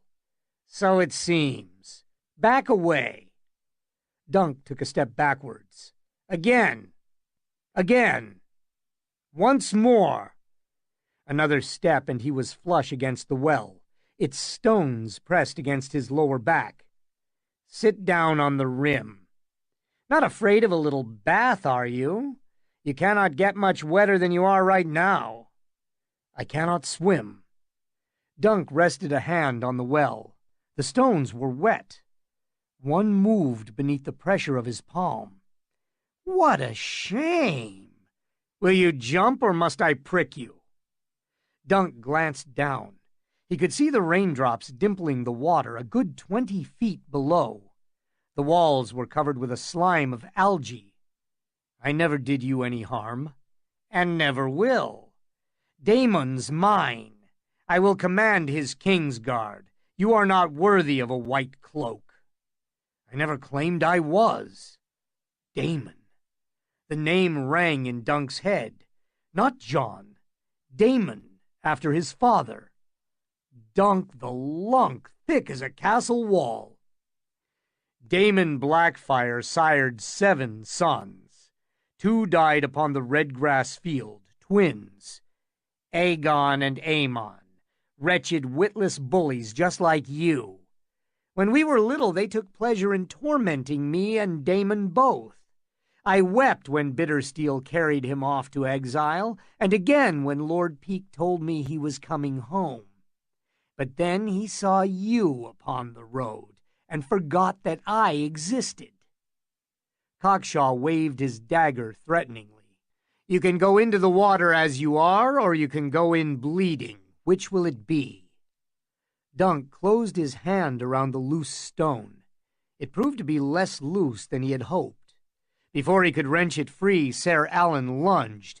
Dunk twisted sideways, so the point of the blade sliced through the meat of his shield arm, and then the stone popped free. Dunk fed it to his lordship and felt his teeth crack beneath the blow. The well, is it? He hit the lordling in the mouth again, then dropped the stone, seized Cockshaw by the wrist, and twisted until a bone snapped and the dagger clattered to the stones. After you, my lord. Sidestepping, Dunk yanked at the lordling's arm and planted a kick in the small of his back. Lord Alan toppled headlong into the well. There was a splash. Well done, sir. Dunk whirled. Through the rain, all he could make out was a hooded shape and a single pale white eye. It was only when the man came forward that the shadowed face beneath the cowl took on the familiar features of Ser Maynard Plum. The pale eye no more than the moonstone brooch that pinned his cloak at the shoulder. Down in the well, Lord Alan was thrashing and splashing and calling for help. Murder! Someone help me! He tried to kill me, Dunk said.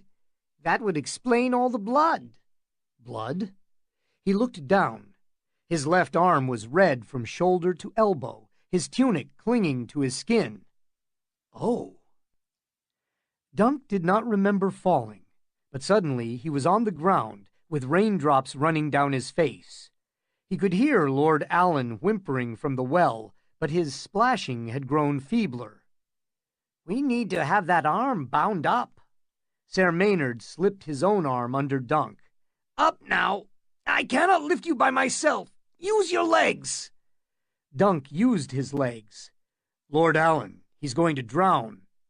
He shan't be missed, least of all by the fiddler. He's not... Dunk gasped, pale with pain. A fiddler. No, he is Damon of House Blackfire, the second of his name, or so he would style himself if ever he achieves the Iron Throne. You would be surprised to know how many lords prefer their kings brave and stupid. Damon is young and dashing and looks good on a horse. The sounds from the well were almost too faint to hear. Shouldn't we throw his lordship down a rope? Save him now to execute him later? I think not. Let him eat the meal that he meant to serve to you. Come, lean on me. Plum guided him across the yard. This close, there was something queer about the cast of Ser Maynard's features. The longer Dunk looked, the less he seemed to see. I did urge you to flee, you will recall, but you esteemed your honor more than your life. An honorable death is well and good, but if the life at stake is not your own, what then? Would your answer be the same, sir? Whose life? From the well came one last splash. Egg? Do you mean Egg? Dunk clutched at Plum's arm. Where is he? With the gods, and you will know why, I think. The pain that twisted inside Dunk just then made him forget his arm. He groaned. He tried to use the boot. So I surmise. He showed the ring to Maester Lothair, who delivered him to Butterwell, who no doubt pissed his breeches at the sight of it and started wondering if he had chose the wrong side, and how much Bloodraven knows of this conspiracy. The answer to that last is quite a lot. Plum chuckled. Who are you? A friend, said Maynard Plum. One who has been watching you and wondering at your presence in this nest of adders. Now be quiet until we get you mended. Staying in the shadows, the two of them made their way back to Dunk's small tent. Once inside, Ser Maynard lit a fire, filled a bowl with wine, and set it on the flames to boil. A clean cut, and at least it is not your sword arm, he said, slicing through the sleeve of Dunk's blood-stained tunic. The thrust appears to have missed the bone. Still, we will need to wash it out, or you could lose the arm. It doesn't matter. Dunk's belly was roiling, and he felt as if he might retch at any moment. If Egg is dead, you bear the blame. You should have kept him well away from here. I never said the boy was dead, though. I said that he was with the gods. Do you have clean linen, silk? My tunic. The good one I got in Dorne. What do you mean he's with the gods? In good time. Your arm first. The wine soon began to steam. Ser Maynard found Dunk's good silk tunic, sniffed at it suspiciously, then slid out a dagger and began to cut it up. Dunk swallowed his protest. Ambrose Butterwell has never been what you might call decisive, Ser Maynard said as he wadded up 3 strips of silk and dropped them in the wine. He had doubts about this plot from the beginning, doubts that were inflamed when he learned that the boy did not bear the sword. And this morning his dragon's egg vanished, and with it the last dregs of his courage. Ser Glendon did not steal the egg, Dunk said. He was in the yard all day, tilting or watching others tilt. Peake will find the egg in his saddlebags all the same. The wine was boiling. Plum drew on a leather glove and said, Try not to scream. Then he pulled a strip of silk out of the boiling wine and began to wash the cut. Dunk did not scream. He gnashed his teeth and bit his tongue and smashed his fist against his thigh hard enough to leave bruises, but he did not scream. Ser Maynard used the rest of his good tunic to make a bandage and tied it tight around his arm. How does that feel? He asked when he was done. Bloody awful. Dunk shivered. Where's Egg? With the gods. I told you. Dunk reached up and wrapped his good hand around Plum's neck. Speak plain. I am sick of hints and winks. Tell me where to find the boy, or I will snap your bloody neck, friend or no. The sept? You would do well to go armed. Ser Maynard smiled. Is that plain enough for you, Dunk? His first stop was Ser Uthor Underleaf's pavilion. When Dunk slipped inside, he found only the squire Will bent over a washtub scrubbing out his master's small clothes. You again? Ser Uthor is at the feast. What do you want? My sword and shield. Have you brought the ransom? No. Then why would I let you take your arms? I have need of them. That's no good reason. How about try to stop me and I'll kill you? Will gaped. They're over there. Dunk paused outside the castle sept. Gods grant I am not too late. His sword belt was back in its accustomed place, cinched tight about his waist. He had strapped the gallows shield to his wounded arm, and the weight of it was sending throbs of pain through him with every step. If anyone brushed up against him, he feared that he might scream. He pushed the doors open with his good hand. Within, the sept was dim and hushed, lit only by the candles that twinkled on the altars of the 7. The warrior had the most candles burning, as might be expected during a tourney. Many a knight would have come here to pray for strength and courage before they chanced the lists. The stranger's altar was shrouded in shadow, but with a single candle burning.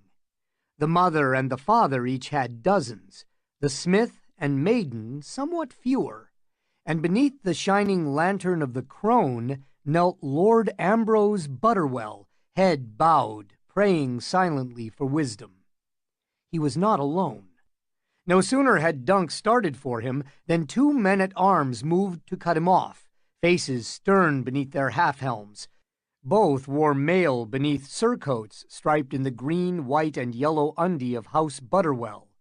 "Hold, sir," one said. "You have no business here." "Yes, he does. I warned you he would find me." The voice was Egg's. When Egg stepped out from the shadows beneath the father, his shaven head shining in the candlelight, Dunk almost rushed to the boy to pluck him up with a glad cry and crush him in his arms.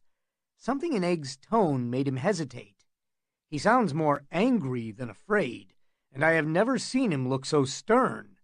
And Butterwell on his knees. Something is queer here. Lord Butterwell pushed himself back to his feet. Even in the dim light of the candles, his flesh looked pale and clammy. "Let him pass," he told his guardsmen. When they stepped back, he beckoned Dunk closer. "I have done the boy no harm. I knew his father well when I was the king's hand.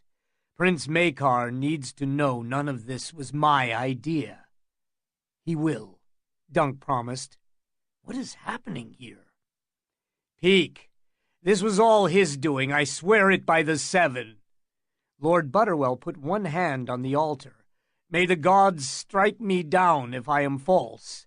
He told me whom I must invite and who must be excluded, and he brought this boy pretender here.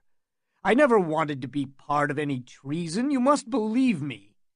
Tom Heddle now, he urged me on, I will not deny it. My good son married to my eldest daughter. But I will not lie, he was part of this." "He is your champion," said Egg. "If he was in this, so were you." "Be quiet," Dunk wanted to roar. "That loose tongue of yours will get us killed." Yet Butterwell seemed to quail. "My lord, you do not understand. Heddle commands my garrison." "You must have some loyal guardsmen," said Egg. "These men here," said Lord Butterwell. "A few more. I've been too lax, I will allow, but I have never been a traitor. Frey and I harbored doubts about Lord Peak's pretender since the beginning.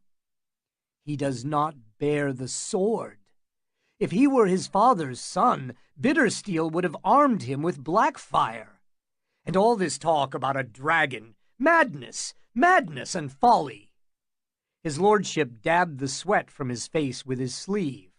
"And now they have taken the egg, the dragon's egg my grandsire had from the king himself as a reward for leal service.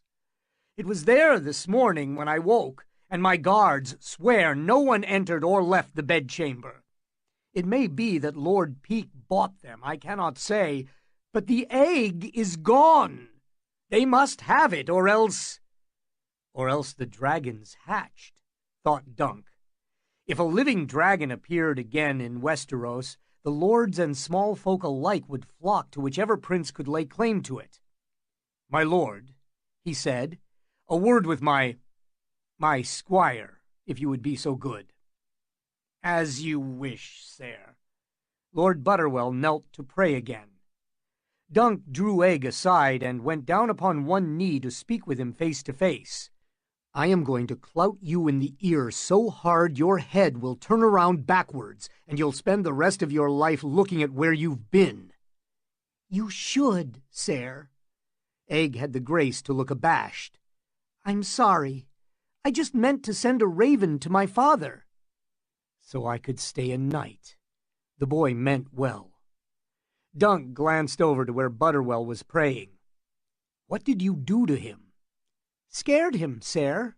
"Aye, I can see that. He'll have scabs on his knees before the night is done." "I didn't know what else to do, sir. The maester brought me to them once he saw my father's ring." "Them?" "Lord Butterwell and Lord Frey, sir. Some guards were there as well. Everyone was upset. Someone stole the dragon's egg." "Not you, I hope." Egg shook his head. "No, sir. I knew I was in trouble when the maester showed Lord Butterwell my ring. I thought about saying that I'd stolen it, but I didn't think he would believe me. Then I remembered this one time I heard my father talking about something Lord Bloodraven said about how it was better to be frightening than frightened. So I told them that my father had sent us here to spy for him, that he was on his way here with an army, that his lordship had best release me and give up this treason, or it would mean his head. He smiled a shy smile. It worked better than I thought it would, sir. Dunk wanted to take the boy by the shoulders and shake him until his teeth rattled. "This is no game," he might have roared. "This is life and death." Did Lord Frey hear all this as well? Yes. He wished Lord Butterwell happiness in his marriage and announced that he was returning to the twins forthwith. That was when his lordship brought us here to pray. Frey could flee, Dunk thought, but Butterwell does not have that option, and soon or later he will begin to wonder why Prince Maekar and his army have not turned up. If Lord Peak should learn that you are in the castle— The Sept's outer doors opened with a crash. Dunk turned to see Black Tom Heddle glowering in mail and plate, with rainwater dripping off his sodden cloak to puddle by his feet. A dozen men-at-arms stood with him, armed with spears and axes. Lightning flashed blue and white across the sky behind them, etching sudden shadows across the pale stone floor. A gust of wet wind set all the candles in the sept to dancing. "Oh, 7 bloody hells," was all that Dunk had time enough to think before Heddle said, "There's the boy. Take him." Lord Butterwell had risen to his feet. "No, halt! The boy is not to be molested. Tomard, what is the meaning of this?" Heddle's face twisted in contempt. "Not all of us have milk running in our veins, your lordship. I'll have the boy." "You do not understand." Butterwell's voice had turned into a high, thin quaver. "We are undone. Lord Frey is gone, and others will follow. Prince Maekar is coming with an army." "All the more reason to take the boy as hostage." "No, no," said Butterwell. "I want no more part of Lord Peak or his pretender. I will not fight." Black Tom looked coldly at his lord. "Craven," he spat. "Say what you will. You'll fight or die, my lord." He pointed at Egg. "A stag to the first man to draw blood." "No, no!" Butterwell turned to his own guards. "Stop them, do you hear me? I command you, stop them!" But all the guards had halted in confusion, at a loss as to whom they should obey. "Must I do it myself, then?" Black Tom drew his longsword. Dunk did the same. "Behind me, Egg." "Put up your steel, the both of you!" Butterwell screeched. "I'll have no bloodshed in the sept. Ser Tomard, this man is the prince's sworn shield. He'll kill you." "Only if he falls on me." Black Tom showed his teeth in a hard grin. "I saw him try to joust." "I am better with a sword," Dunk warned him. Heddle answered with a snort and charged. Dunk shoved Egg roughly backwards and turned to meet his blade. He blocked the first cut well enough, but the jolt of Black Tom's sword biting into his shield and the bandaged cut behind it sent a jolt of pain crackling up his arm. He tried a slash at Heddle's head in answer, but Black Tom slid away from it and hacked at him again. Dunk barely got his shield around in time. Pine chips flew and Heddle laughed, pressing his attack, low and high and low again. Dunk took each cut with his shield, but every blow was agony, and he found himself giving ground. "Get him, sir!" he heard Egg call. "Get him! Get him! He's right there!" The taste of blood was in Dunk's mouth, and worse, his wound had opened once again. A wave of dizziness washed over him. Black Tom's blade was turning the long kite shield to splinters. "Oak and iron guard me well, or else I'm dead and doomed to hell," Dunk thought, before he remembered that this shield was made of pine. When his back came up hard against an altar, he stumbled to one knee and realized he had no more ground left to give. "You are no knight," said Black Tom. "Are those tears in your eyes, oaf?" "Tears of pain." Dunk pushed up off his knee and slammed shield first into his foe. Black Tom stumbled backwards, yet somehow kept his balance. Dunk bowled right after him, smashing him with the shield again and again, using his size and strength to knock Heddle halfway across the sept. Then he swung the shield aside and slashed out with his longsword, and Heddle screamed as the steel bit through wool and muscle deep into his thigh.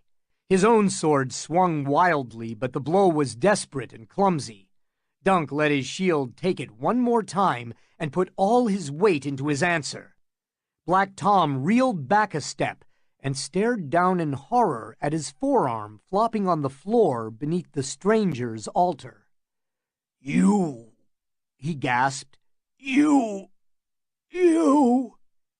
"I told you." Dunk stabbed him through the throat.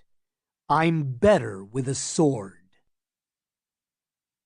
Two of the men-at-arms fled back into the rain as a pool of blood spread out from Black Tom's body. The others clutched their spears and hesitated, casting wary glances toward Dunk as they waited for their lord to speak. This was ill done," Butterwell finally managed. He turned to Dunk and Egg.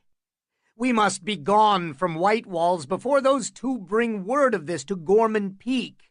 He has more friends amongst the guests than I do. The postern gate in the north wall. We'll slip out there. Come, we must make haste." Dunk slammed his sword into its scabbard. "Egg, go with Lord Butterwell." He put an arm around the boy and lowered his voice. "Don't stay with him any longer than you need to. Give Rain his head and get away before his lordship changes sides again. Make for Maidenpool. It's closer than King's Landing." "What about you, sir?" "Never mind about me. I'm your squire." "Aye," said Dunk, "and you'll do as I tell you, or you'll get a good clout in the ear." A group of men were leaving the great hall, pausing long enough to pull up their hoods before venturing out into the rain. The old ox was amongst them, and weedy Lord Caswell once more in his cups. Both gave Dunk a wide berth. Sir Mortimer Boggs favored him with a curious stare, but thought better of speaking to him. Uthor Underleaf was not so shy. "You come late to the feast, sir," he said as he was pulling on his gloves, "and I see you wear a sword again. You'll have your ransom for it if that's all that concerns you." Dunk had left his battered shield behind and draped his cloak across his wounded arm to hide the blood. "Unless I die, then you have my leave to loot my corpse." Ser Uthor laughed. "Is that gallantry I smell, or just stupidity? The two scents are much alike, as I recall." "It is not too late to accept my offer, sir." "It is later than you think," Dunk warned him. He did not wait for Underleaf to answer, but pushed past him through the double doors. The great hall smelled of ale and smoke and wet wool. In the gallery above, a few musicians played softly. Laughter echoed from the high tables, where Ser Kirby Pym and Ser Lucas Nayland were playing a drinking game. Up on the dais, Lord Peake was speaking earnestly with Lord Costain, while Ambrose Butterwell's new bride sat abandoned in her high seat. Down below the salt, Dunk found Ser Kyle drowning his woes in Lord Butterwell's ale. His trencher was filled with a thick stew made with food left over from the night before. A bowl of brown, they called such fare in the pot shops of King's Landing. Ser Kyle had plainly had no stomach for it. Untouched, the stew had grown cold, and a film of grease glistened atop the brown. Dunk slipped onto the bench beside him. "Ser Kyle?" The cat nodded. "Sir Duncan, will you have some ale?" No. Ale was the last thing that he needed. "Are you unwell, sir? Forgive me, but you look—" "Better than I feel. What was done with Glendon Ball?" "They took him to the dungeons," Ser Kyle shook his head. "Whores get or no, the boy never struck me as a thief." "He isn't." Ser Kyle squinted at him. "Your arm. How did—" "A dagger." Dunk turned to face the dais, frowning. He had escaped death twice today. That would suffice for most men, he knew. Dunk the lunk, thick as a castle wall. He pushed to his feet. "Your Grace!" he called. A few men on nearby benches put down their spoons, broke off their conversations, and turned to look at him. "Your Grace!" Dunk said again, more loudly. He strode up the Mirish carpet toward the dais. "Damon!" Now half the hall grew quiet. At the high table, the man who'd called himself the Fiddler turned to smile at him. He had donned a purple tunic for the feast, Dunk saw. Purple to bring out the color of his eyes. "Sir Duncan, I am pleased that you are with us. What would you have of me?" "Justice," said Dunk, "for Glendon Ball." The name echoed off the walls, and for half a heartbeat it was as if every man, woman, and boy in the hall had turned to stone. Then Lord Costaigne slammed a fist upon a table and shouted, "It's death that one deserves, not justice!" A dozen other voices echoed his, and Sir Harbert Page declared, "He's bastard born. All bastards are thieves or worse. Blood will tell." For a moment Dunk despaired. "I am alone here." But then Ser Kyle the cat pushed himself to his feet, swaying only slightly. "The boy may be a bastard, my lords, but he's Fireball's bastard. It's like Ser Harbert said, blood will tell." Damon frowned. "No one honors Fireball more than I do," he said.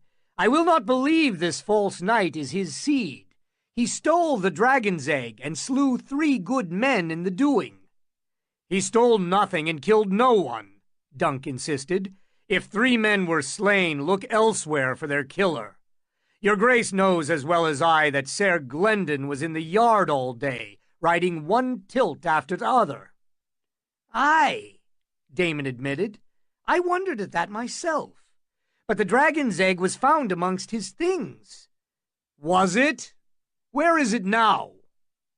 Lord Gorman Peake rose, cold-eyed and imperious. "Safe and well guarded. And why is that any concern of yours, sir?" "Bring it forth," said Dunk. "I'd like another look at it, my lord. The other night I saw it only for a moment." Peake's eyes narrowed. "Your Grace," he said to Damon, "it comes to me that this hedge knight arrived at White Walls with Ser Glendon, uninvited. He may well be part of this." Dunk ignored that. "Your Grace, the dragon's egg that Lord Peake found amongst Ser Glendon's things was the one he placed there. Let him bring it forth if he can. Examine it yourself. I'll wager you it's no more than a painted stone." The hall erupted into chaos. 100 voices began to speak at once, and a dozen knights leapt to their feet. Damon looked near as young and lost as Ser Glendon had when he had been accused. "Are you drunk, my friend?" "Would that I were." "I've lost some blood," Dunk allowed, "but not my wits. Ser Glendon has been wrongfully accused." "Why?" Damon demanded, baffled. "If Ball did no wrong, as you insist, why would his lordship say he did and try to prove it with some painted rock?" "To remove him from your path. His lordship bought your other foes with gold and promises, but Ball was not for sale." The fiddler flushed. "That is not true." "It is true. Send for Ser Glendon and ask him yourself." "I will do just that. Lord Peake, have the bastard fetched up at once, and bring the dragon's egg as well. I wish to have a closer look at it." Gorman Peake gave Dunk a look of loathing. "Your Grace, the bastard boy is being questioned. A few more hours and we will have a confession for you, I do not doubt." "By question, my lord means tortured," said Dunk. A few more hours, and Ser Glendon will confess to having killed your Grace's father, and both your brothers, too. Enough! Lord Peake's face was almost purple. One more word, and I will rip your tongue out by the roots. You lie, said Dunk. That's 2 words.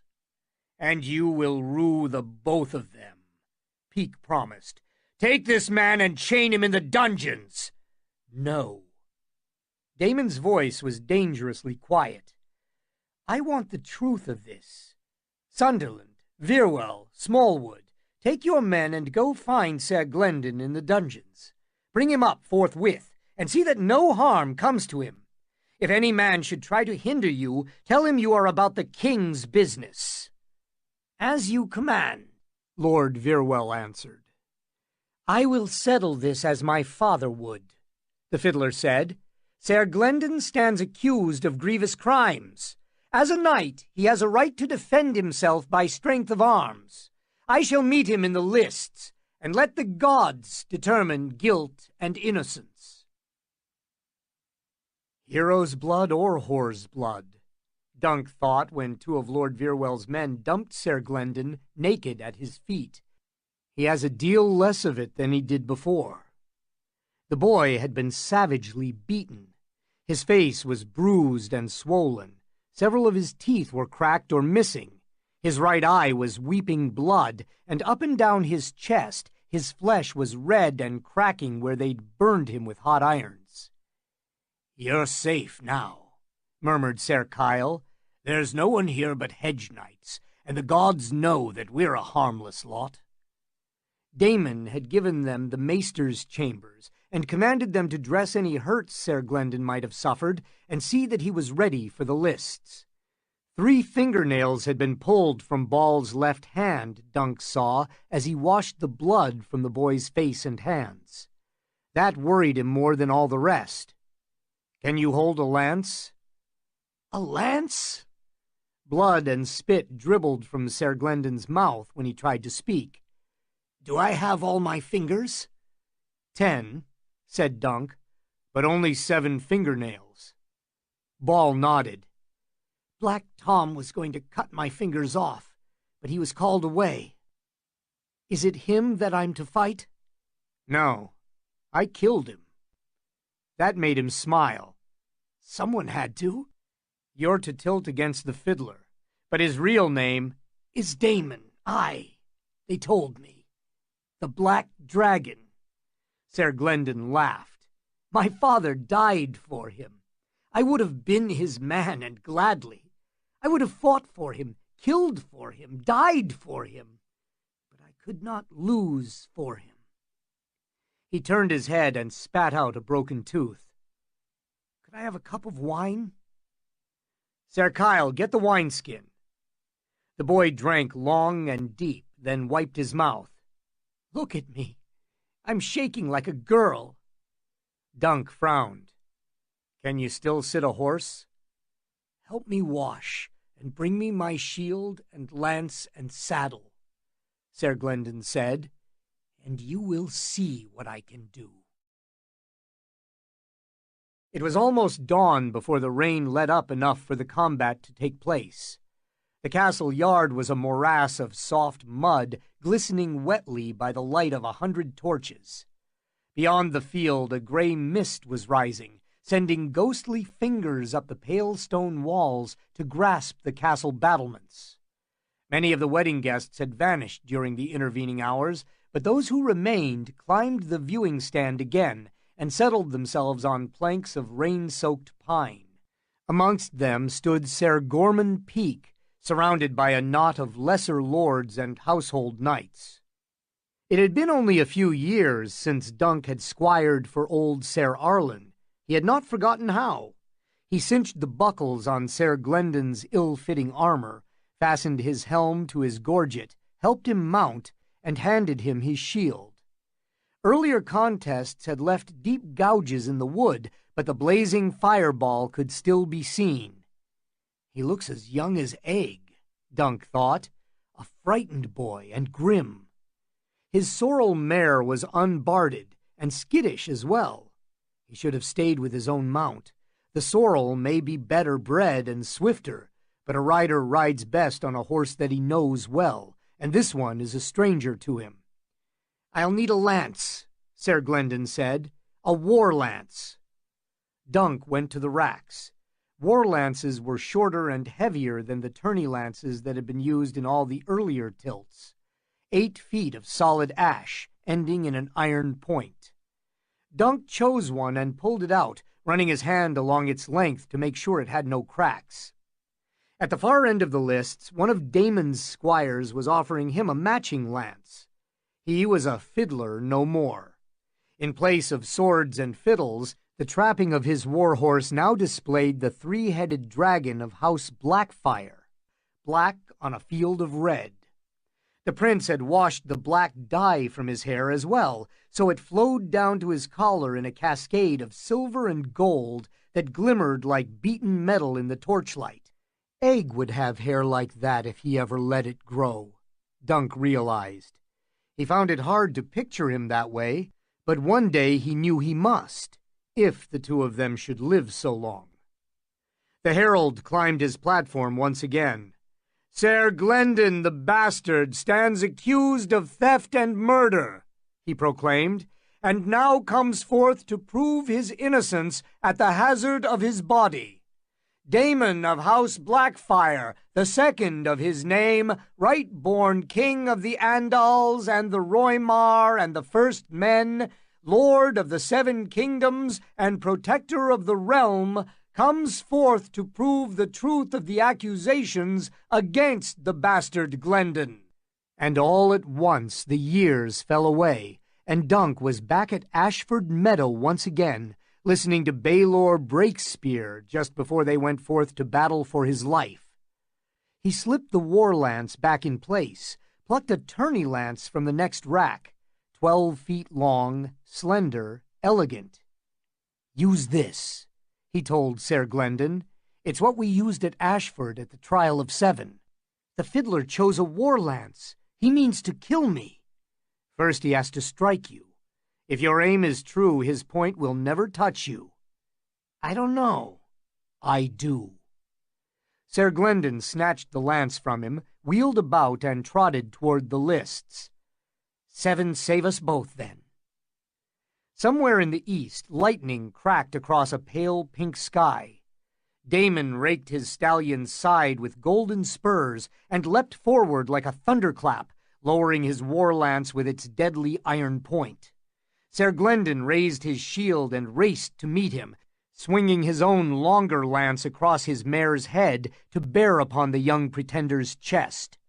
Mud sprayed back from their horses' hooves, and the torches seemed to burn the brighter as the 2 knights went pounding past.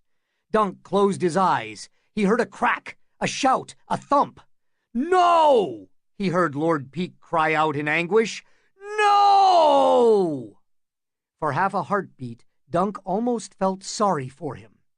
He opened his eyes again. Riderless, the big black stallion was slowing to a trot. Dunk jumped out and grabbed him by the reins. At the far end of the lists, Ser Glendon Ball wheeled his mare and raised his splintered lance. Men rushed onto the field to where the fiddler lay unmoving, face down in a puddle. When they helped him to his feet, he was mud from head to heel. "The brown dragon!" someone shouted. Laughter rippled through the yard as the dawn washed over White Walls. It was only a few heartbeats later, as Dunk and Ser Kyle were helping Glendon Ball off his horse, that the first trumpet blew, and the sentries on the walls raised the alarum. An army had appeared outside the castle, rising from the morning mists. Egg wasn't lying after all, Dunk told Ser Kyle, astonished. From Maidenpool had come Lord Mooton, from Raventree Lord Blackwood, from Duskendale Lord Darklan. The royal domains about King's Landing sent forth Hayfords, Rossbys, Stokeworths, Masseys, and the king's own sworn swords, led by 3 knights of the Kingsguard and stiffened by 300 ravens' teeth with tall white weirwood bows. Mad Danielle Lothston herself rode forth in strength from her haunted towers at Harrenhal, clad in black armor that fit her like an iron glove, her long red hair streaming. The light of the rising sun glittered off the points of 500 lances and 10 times as many spears. The knight's gray banners were reborn in 100 gaudy colors, and above them all flew 2 regal dragons on night-black fields, the great 3-headed beast of King Ares the First, Targaryen, red as fire, and a white-winged fury breathing scarlet flame. Not Maekar after all, Dunk knew when he saw those banners. The banners of the Prince of Summerhall showed 4 3-headed dragons, 2 and 2, the arms of the 4th-born son of the late King Daeron II, Targaryen. A single white dragon announced the presence of the king's hand, Lord Brynden Rivers. Bloodraven himself had come to White Walls. The first Blackfire rebellion had perished on the Redgrass field in blood and glory. The second Blackfire rebellion ended with a whimper. "They cannot cow us!" young Daemon proclaimed from the castle battlements after he had seen the ring of iron that encircled them. "For our cause is just. We'll slash through them and ride hell-bent for King's Landing. Sound the trumpets!" Instead, knights and lords and men-at-arms muttered quietly to one another, and a few began to slink away, making for the stables or a postern gate, or some hidey-hole they hoped might keep them safe. And when Daemon drew his sword and raised it above his head, every man of them could see it was not Blackfire. "We'll make another Redgrass field today," the pretender promised. "Piss on that fiddle, boy," a grizzled squire shouted back at him. "I'd sooner live." In the end, the second Daemon Blackfire rode forth alone, reined up before the royal host, and challenged Lord Bloodraven to single combat. "I will fight you, or the coward Ares, or any champion you care to name." Instead, Lord Bloodraven's men surrounded him, pulled him off his horse, and clasped him into golden fetters. The banner he had carried was planted in the muddy ground and set afire. It burned for a long time, sending up a twisted plume of smoke that could be seen for leagues around.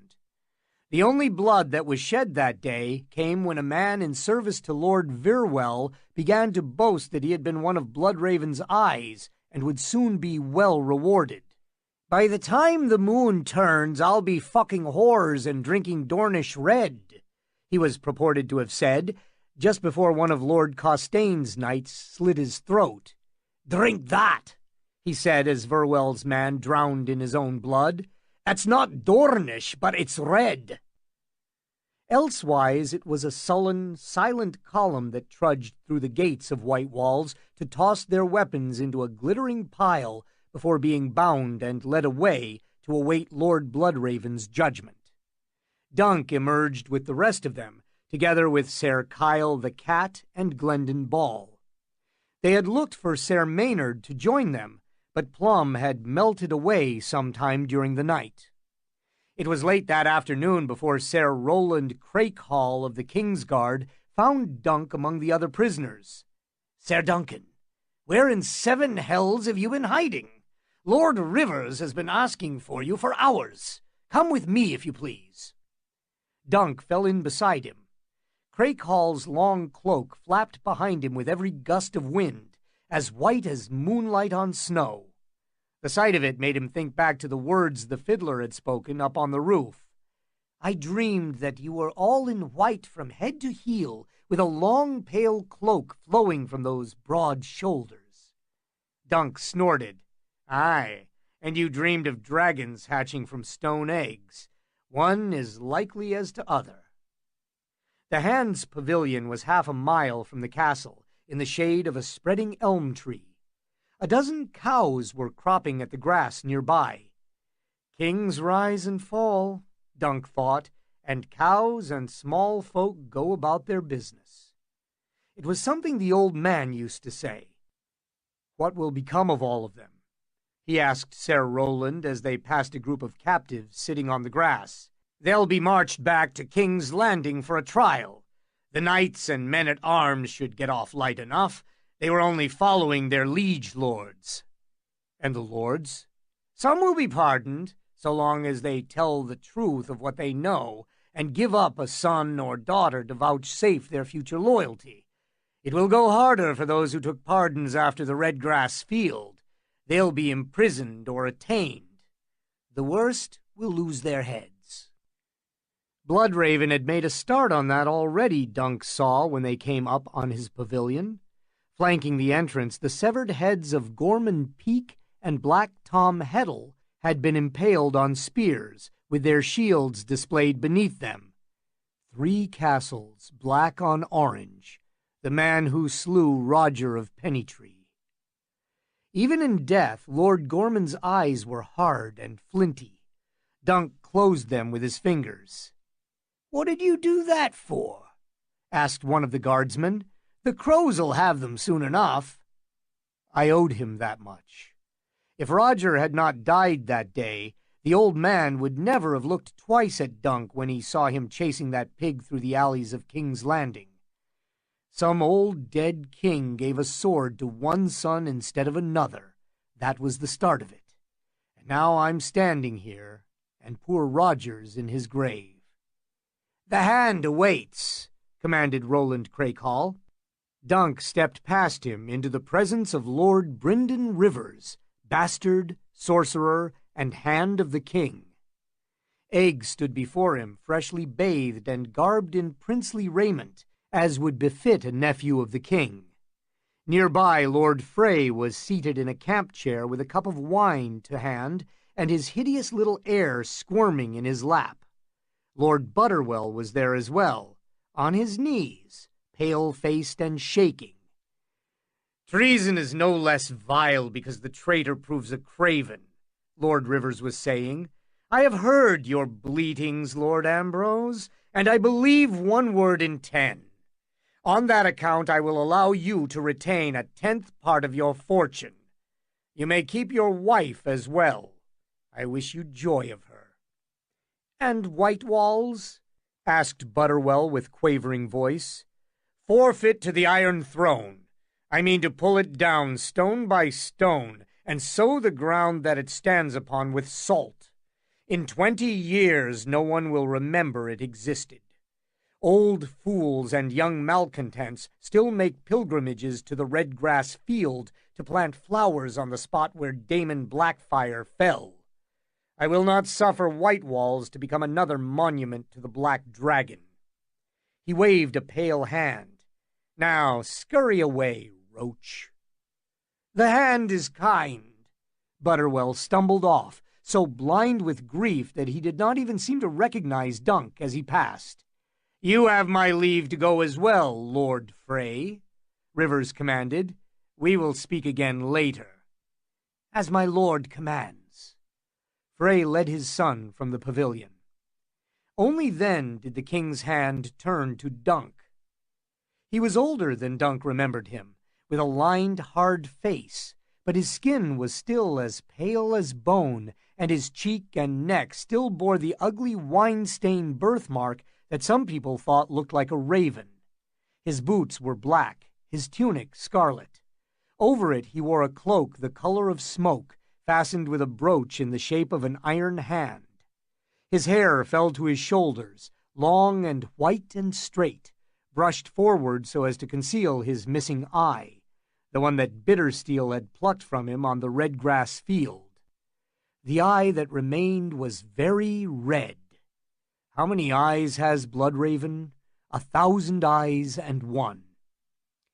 "No doubt Prince Maekar had some good reason for allowing his son to squire for a hedge knight," he said, "though I cannot imagine it included delivering him to a castle full of traitors plotting rebellion. How is it that I come to find my cousin in this nest of adders, sir? Lord Butterbutt would have me believe that Prince Maekar sent you here to sniff out this rebellion in the guise of a mystery knight. Is that the truth of it?" Dunk went to one knee. "No, my lord. I mean, yes, my lord. That's what Egg told him. Aegon, I mean, Prince Aegon. So that part's true. It isn't what you'd call the true truth, though. I see. So the two of you learned of this conspiracy against the crown and decided you would thwart it by yourselves. Is that the way of it? That's not it either. We just sort of blundered into it, I suppose you'd say. Aeg crossed his arms. And Ser Duncan and I had matters well in hand before you turned up with your army. We had some help, my lord, Dunk added. Hedge knights. Aye, my lord. Ser Kyle the Cat and Maynard Plum, and Ser Glendon Ball. It was him unhorsed the Pretender. Yes, I've heard that tale from 100 lips already. The bastard of the Pussy Willows, born of a whore and a traitor. Born of heroes, Aeg insisted. If he's among the captives, I want him found and released, and rewarded. And who are you to tell the king's hand what to do? Aeg did not flinch. You know who I am, cousin. Your squire is insolent, sir, Lord Rivers said to Dunk. You ought to beat that out of him. I've tried, my lord. He's a prince, though. What he is, said Bloodraven, is a dragon. Rise, sir. Dunk rose. There have always been Targaryens who dreamed of things to come, since long before the conquest, Bloodraven said, so we should not be surprised if from time to time a Blackfyre displays the gift as well. Daemon dreamed that a dragon would be born at White Walls, and it was. The fool just got the color wrong. Dunk looked at Aeg. The ring, he saw. His father's ring. It's on his finger, not stuffed up inside his boot. I have half a mind to take you back to King's Landing with us, Lord Rivers said to Aeg, and keep you at my court as my guest. My father would not take kindly to that. I suppose not. Prince Maekar has a prickly nature. Perhaps I should send you back to Summerhall. My place is with Ser Duncan. I'm his squire. 7 save you both. As you wish. You're free to go. We will, said Aeg, but first we need some gold. Ser Duncan needs to pay the snail his ransom. Bloodraven laughed. What happened to the modest boy I once met at King's Landing? As you say, my prince, I will instruct my paymaster to give you as much gold as you wish, within reason. Only as a loan, insisted Dunk. I'll pay it back. When you learn to joust, no doubt. Lord Rivers flicked them away with his fingers, unrolled a parchment, and began to tick off names with a quill. He is marking down the men to die, Dunk realized. My lord, he said, we saw the heads outside. Is that... Will the fiddler, Daemon, will you have his head as well? Lord Bloodraven looked up from his parchment. That is for King Aerys to decide. But Daemon has 4 younger brothers and sisters as well. Should I be so foolish as to remove his pretty head, his mother will mourn, his friends will curse me for a kinslayer, and Bittersteel will crown his brother Haegon. Dead, young Daemon is a hero. Alive, he is an obstacle in my half-brother's path. He can hardly make a 3rd Blackfyre king, whilst the 2nd remains so inconveniently alive. Besides, such a noble captive will be an ornament to our court, and a living testament to the mercy and benevolence of his grace, King Aerys. I have a question, too, said Aeg. I begin to understand why your father was so willing to be rid of you. What more would you have of me, cousin? Who took the dragon's egg? There were guards at the door and more guards on the steps. No way anyone could have gotten into Lord Butterwell's bedchamber unobserved. Lord Rivers smiled. Were I to guess, I'd say someone climbed up inside the privy shaft. The privy shaft was too small to climb. For a man, child could do it. Or a dwarf, Dunk blurted.